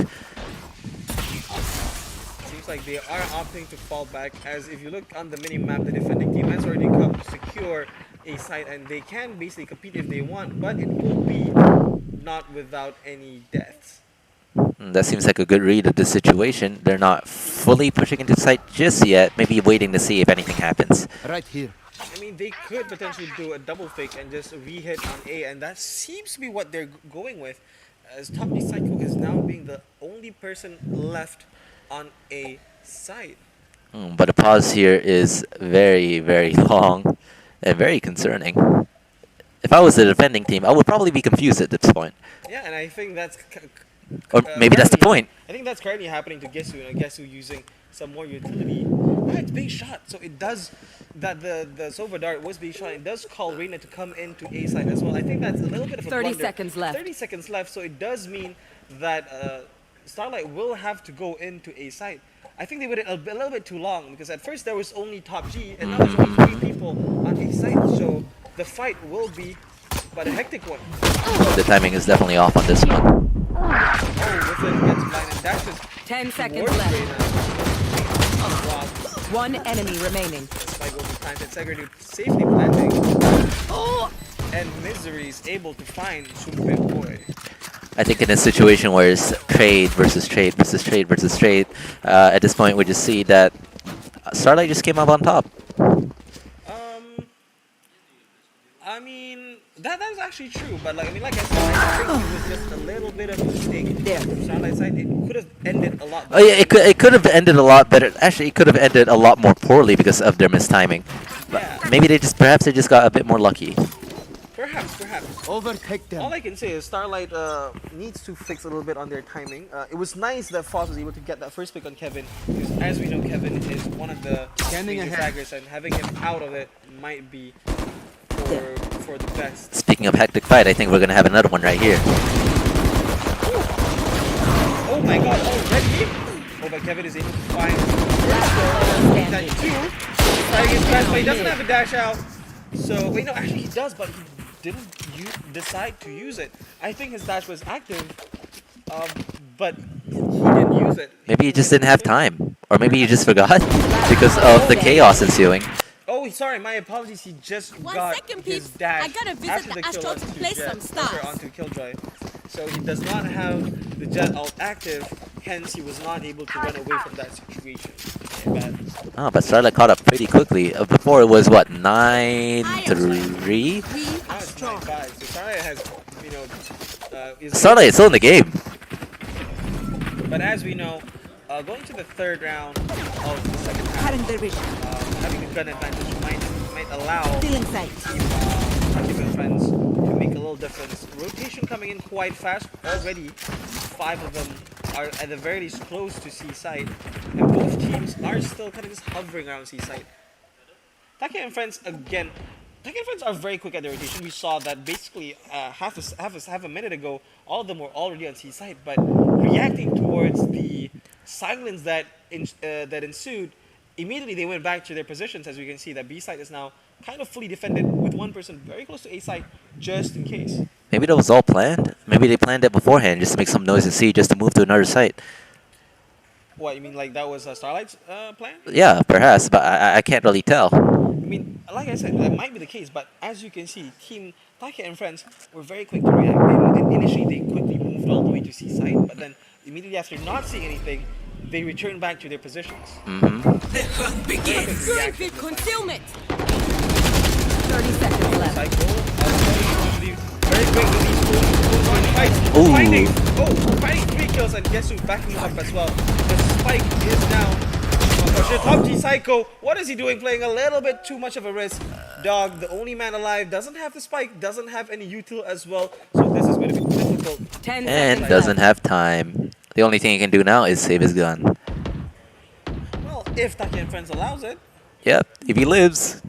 I think he might actually. Yeah, it seems like Taki and friends, as usual, respecting the enemy team. Dog is someone who's come up on top on multiple occasions on 1vx scenarios, and this seems to be one of them. Yeah, it seems that the snowball for Starlight might have stopped right now.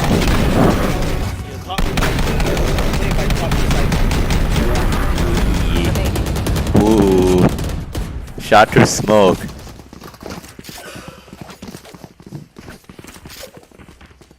Moving on to the next round, let's see what else Starlight can cook up. Taki and friends just need 3 more rounds to solidify their position as the champion of this tournament and even winning the first prize. I mean, you're jumping the gun here. just wait. I mean, I know. Yes, it might be 5-10, but come on. Could happen. Let's leave it be and see how it goes. I mean, Starlight will need a lot of effort right now. To try and You know, give him the benefit of the doubt. Don't completely throw them off just yet. Right, alright. We shall now see. Seems to be a slow creep toward garage. Or maybe not. I think the best thing that Starlight can do right now is just to try their best to spread out the defensive force, which They I mean, have been trying to do, but it's not that hard to do considering the size of the map. They're already spread out to begin with. yeah, but unfortunately for them, it's like they're doing one thing, but then accidentally canceling the effect of that by doing another thing. I feel that's what they're doing. Like they did one thing, and that's good. But they waited too long. That whatever advantage that 30 that seconds thing left. that they did was done, it's basically expired, if I may. I believe that all chalks down to perhaps hesitation. Yeah, I believe that is a common mistake. Oh, Ooh. Kevin! Oh my god! Okay, he does get taken out, but finds one. One enemy remaining. Not even enough ammo. Does get taken out. 10 seconds left. One person left alive. Stupid boy, and all three of them kind of knows exactly where he is. I think Starlight might have this in the bag. Alright, I believe so. Hey, who knows? Maybe the comeback that you were expecting might actually happen. You know, a little part of me kind of hopes not, so I can go back early. But you know what? I mean, That might be a bit too mean. Oh, Missouri actually finding the kill. Now going on to the next round. 6-10 scoreboard. 6-10. Replay time. Well, I can see that Starlight needs 7 wins to be able to, you know, get the win if they're able to do that before the Kim Friend gets their 4 wins. And Taka and Friends only needs 2 until match point. 2 to match point, and 3 in total for the win. I mean, if we're talking about Starlight, they would need to win this map and then another if they were to be crowned the champion. If.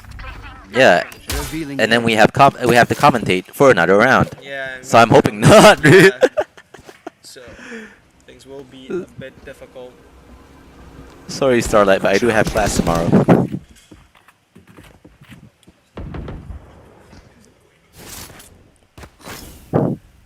Seems that maybe Starlight is maybe doing another slow crawl towards garage. I mean, Starlight does seem to prefer the mid approach. They would want to take control of mid, including garage, denying any aggression in that point. But at the very least before this, they've been fairly ignorant of A side, except for now where they have the Astra posted to deny any flanks. Enemy tag. Is that a different round? I'm not quite sure myself at this point. It's late at night, we get it, man. Nobody can remember anything. But it seems that Starlight does not want to commit towards anything right now, completely getting blocked off by smokes. Or maybe they might. They are falling back and they might meet Kurema on C long. Oh, but Kurma has a judge. Something might happen here. Let's see it happen. Oh, one. That's almost 2, not quite. He's Blinding. alone. He does have some backup. But not quite. Oh. He did do a lot of damage. Sova is very low.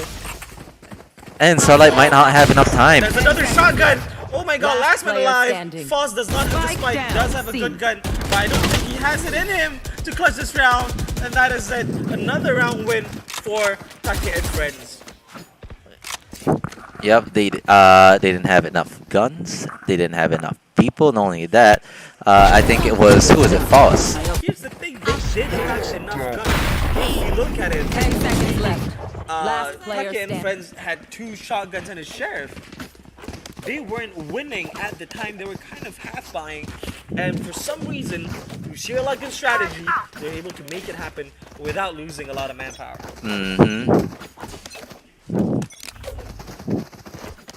Again, another fast C execution, but this time only one person defending the site, so it might go in their favor. Stupid boy falling back as fast as he can, running for dear life. He does not have any ult, so it's it would be nicer if he falls back with the ult. But the only ult that they have, enemy Killjoy does have You should run. the ult, and it will be activated to deny any aggression. Oh, Whistle gets stuck on platform. And Reyna, Foz finds 2 kills. Starlight might be able to take home this round. Yep, they 3 situation. Starlight have C-site way too well defended, and it seems that Take and Friends can't do much about it. Top G Psycho pushing in through garage, seeing if there's anything he can do. Oh, but he got scanned, but shot that dart before he can do anything. Got 1 kill onto Misery. Segregator got killed by Kurima, and Segregator also got top G Psycho. That's gonna hurt the economy a little bit for Team Starlight. I mean, it's not that they can't buy up, they can, but you know that Last if player they come standing. around, they'll definitely be out and about. And if they lose one more round, then that's match point for Taki and friends. Yeah, so a lot to look out for currently Starlight in very tough position. They will have to think of strategies to ensure that outcome doesn't happen for them. It seems that Kevin is only going with a shorty. I guess that makes sense. Kevin does have his ult. Taki and friends Reina Kurema now with the opening. He's able to play All in my get box. some kill and a heal. It might be for the best. But it seems that Starlight is completely deterred by the Omen Smoke and also the Killjoy Molly. What is it called? Swarm? Nano Swarm. Nano Swarm. Yeah. Currently, Kevin is posted up pretty up on a lobby, so if he's not cleared out, he might be able to do a lot of damage, depending on where exactly. Yeah, we see here Segregator is walking up towards A, but might be met with demise by Kevin. But Kevin seems to be completely blocked off by the opponent's Jet Smoke. And Omen ult will be used to rotate to A side. Oh, but the kills are actually happening on C side, and the execution as well. What a waste of an Omen ult. Yeah, the Omen ult was actually 30 a seconds mistake. left. Yep. Have done that. Nowhere to run! Oh, we have the Sova countering the Sova, and the Sova actually kills. Oh my god! Oh. Missouri fights Gesu, knowing exactly where they were hiding. I guess you can call that an actual Soma diff. Yeah, That's an ult v ult right there. the tried and true. One Sova enemy diff. remaining. Last one live. Starlight might be able to make this an 8-11. Now still keeping them in the game. Caught up pretty far. My people, are you ready? You must Maybe I cultivate jinxed a it, maybe I sense of haven't, but calm. we will see. We still have a couple more rounds. But I'm still impressed by how they're able to figure out the exact location where Yesu was ulting from. Was pretty smart and pretty nice. It's kind of impressive to see how Foss has a lot of influence, has a lot of frags, 22 frags, the top out of everyone right now, but this team is not doing that well. As you said before, this is not an individual sport, this is a team game. It doesn't matter how many tracks you get, as long as the team wins. Exactly, and right now it's not really being in that favor for Foss being one of the highest rank for Starlight, as unfortunately his team is not carrying him enough. Ooh, that might have been a dangerous play by Taka and friends, pushing up from defense. They're now basically forcing themselves in a 4v2 situation, and being on the defending team right now, it will not be for the best. It will be an A execute, and they will be met with two other defenders. Whether or not You are divided! is able to do it, they only have. Oh, that's 2K. Spike down A. Now it's a 2v2 situation with only Foss that's actually going close for the execute. Starlight will have to find a miracle. Foss has to find a way to grab the spike. They can't do anything else before that. And Dog not having enough. Knocking them! 30 seconds left. I have the spike.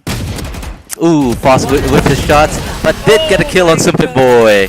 Your life won't go. One of them getting their own kill, making it 11-9 in favor of Taki and friends. 11-9. Oh man, Nice PR training there. Yeah, exactly. We have to be smart about this. Quite unfortunate for Taki and friends. Currently just 2 rounds away, but Starlight slowly creeping up. This might be an upset for Taki and friends, or it might be as expected. I don't know, we will see. The adjustment so far being done by Starlight is actually working in their favor. Taka and friends got a bit careless last round, pushing and overexerting when they didn't have to. I guess in some sense they kind of did have to, because they only kind of had a bonus round. There isn't really much they can do, and truthfully speaking, they kind of did the best there. That's the best that they could have done. But it's still quite the risk to Spike take, planted. and they lost that bet. It was an eco round, so I mean, they just had to sacrifice that one round for the sake of this round. Foss already finding yet again another first blood. But we'll have to look at Foss's stats when it comes to first bloods, because I think he's gotten at least 5 first bloods throughout this entire match.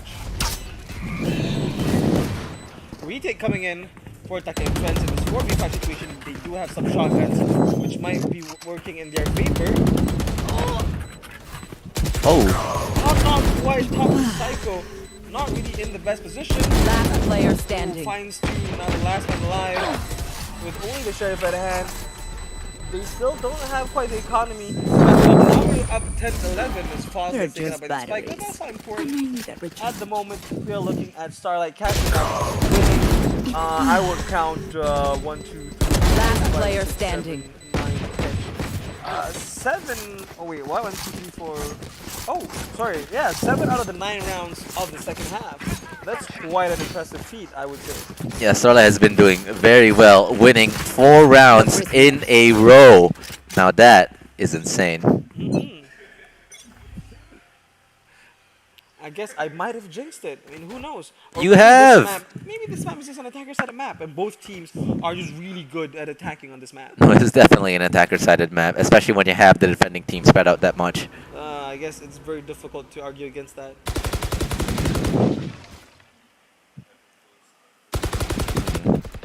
If Starlight goes for B-side right now, they might get it for free.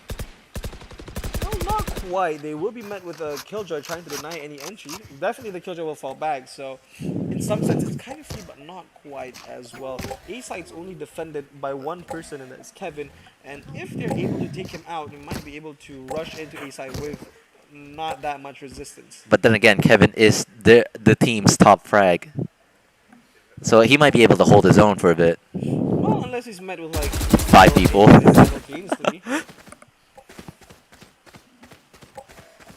Segregator and his team, Starlight, just playing as slow as possible because they do not want to risk it.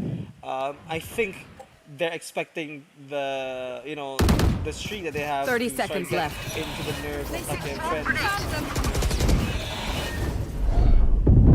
Oh, that's one. That's Oh, two. Sumbit boy! Very nice. The spike is not yet in. And it's actually, it's Last not player dropped. It's not standing. dropped outside. Spike down mid. Last one live, stuck in a 1v3 situation. 10 Gets seconds scanned. left. 10 bullets left. He can't do anything. Even mid-window. Finds one.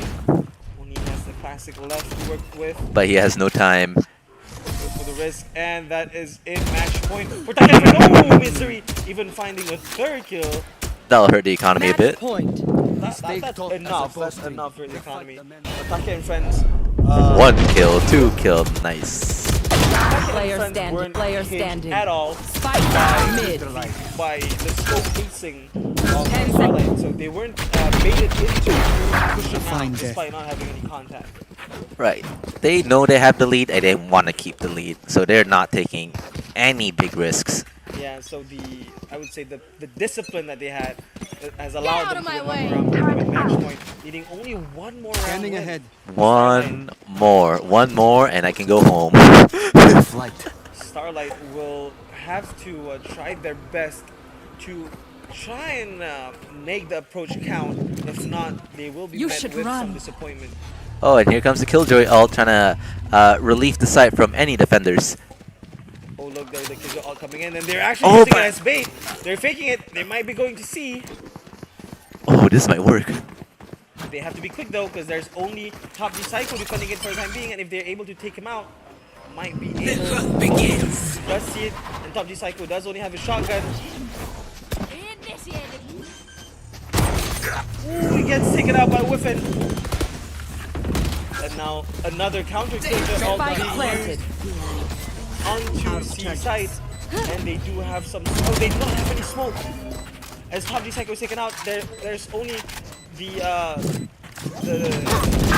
there it is. Kevin finds one with a loof. Will they be able to defuse the spike? Not quite. 2 more. One from Garage. Missouri. And here comes the ult.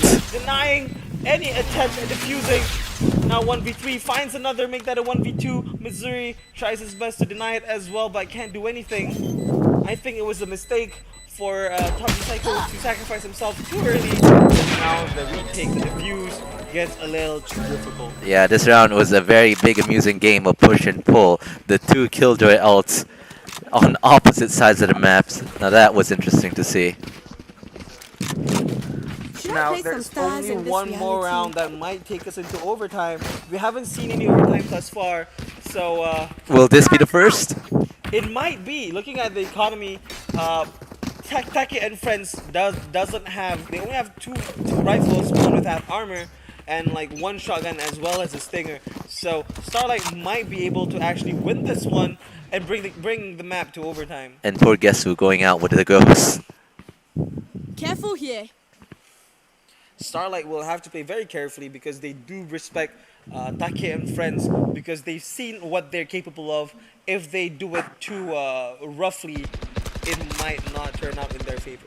If I were them, I think I would be doing the same thing because I'm guessing what they're doing is they're just waiting it out, right? Ensuring that they're as spread apart as possible, and then pushing in at the very last second so that they're able to pick off one or two and then take the side for free. It seems that Take and Friends, as the defending team, are focusing more on B and A side, which kind of makes sense.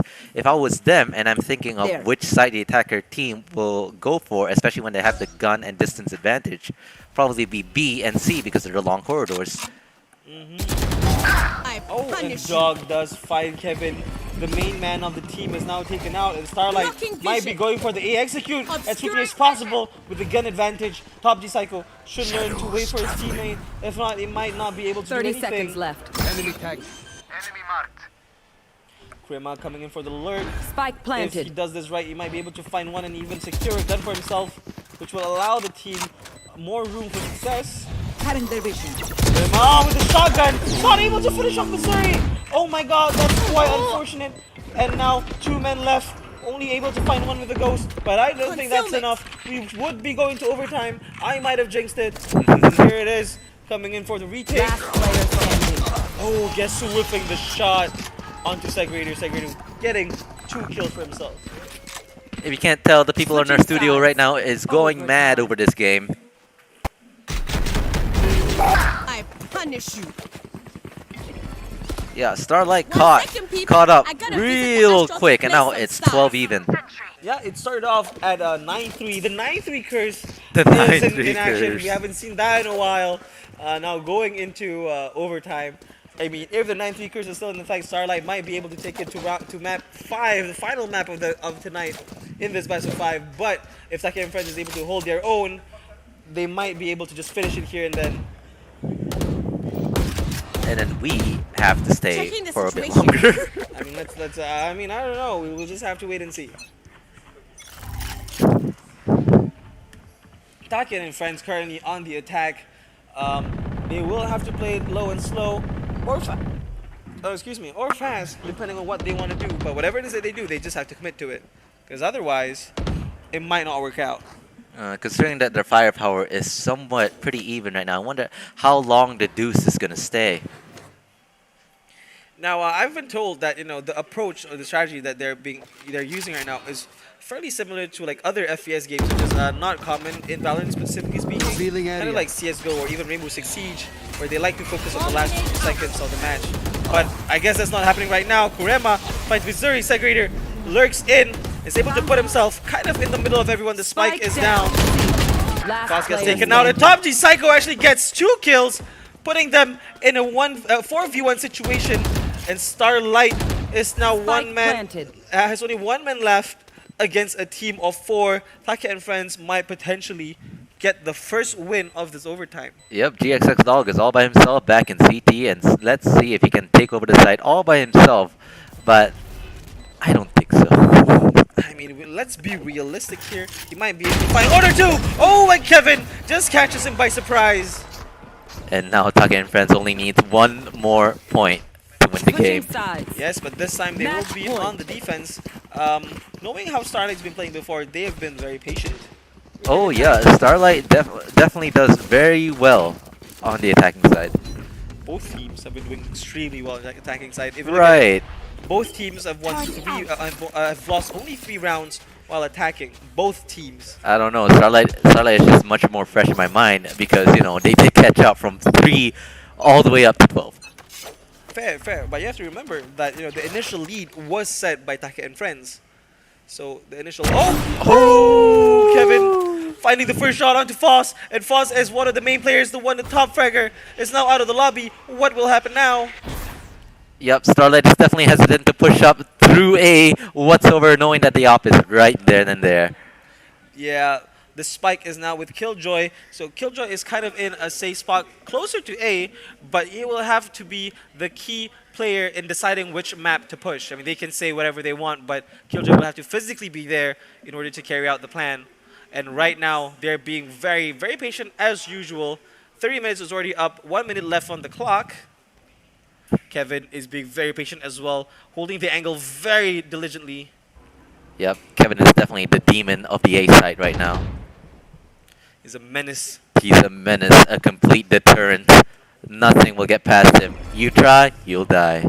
I mean, the only person that could deny him, that presence is Foss, and he is now out of the lobby. So, I'm not sure what will happen. Oh, Taki finds 2 headshots. Goes for the third, gets taken out, but Sumpit Boy gets the kill. And that's the game, ladies and gentlemen! Wins this 3-1 against Starlight. I get to go home early, let's go! Oh, a couple of amazing games. I would say finally 30 the end. seconds left. Spike down. Is this the end of the tournament? This is the end of the tournament. Congratulations, everyone, to Take and friends. Take for and winning friends. the best of 5 after going against 7 other teams in a gruesome battle of double elimination. Take and friends have not lost a single game, winning all of the games thus far. They might have lost several maps, but they've breezed through the upper brackets and went through the finals. Technically speaking, they are the demon of this game, and congratulations for getting first place. It's quite unfortunate. But all credits where credit is due. Yeah. Starlight caught up from 3 to 12, which is very, very amazing. impressive. Yeah, it's unfortunate they're not able to win this, but if you look at it, they put in a lot of effort, and second place is not too bad. Second place is not too bad, and the actions that they did pull off, that catch up, that is a great achievement. So Right. both teams, great job. Yeah, and that is it for tonight. I thank you, all of you, for watching the game. It was quite an intense fight. It was fun for us to cast. It was fun for us to watch. I hope you enjoyed it as well as we did. We will be posting all of our updates in our Instagram page. Which is? UTP Griffin, Esports Club, UTP Griffin.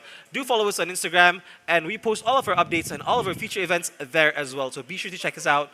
We will be seeing you guys. I am Saiful, And I am Amir Audi. and thank you guys for watching. Bye.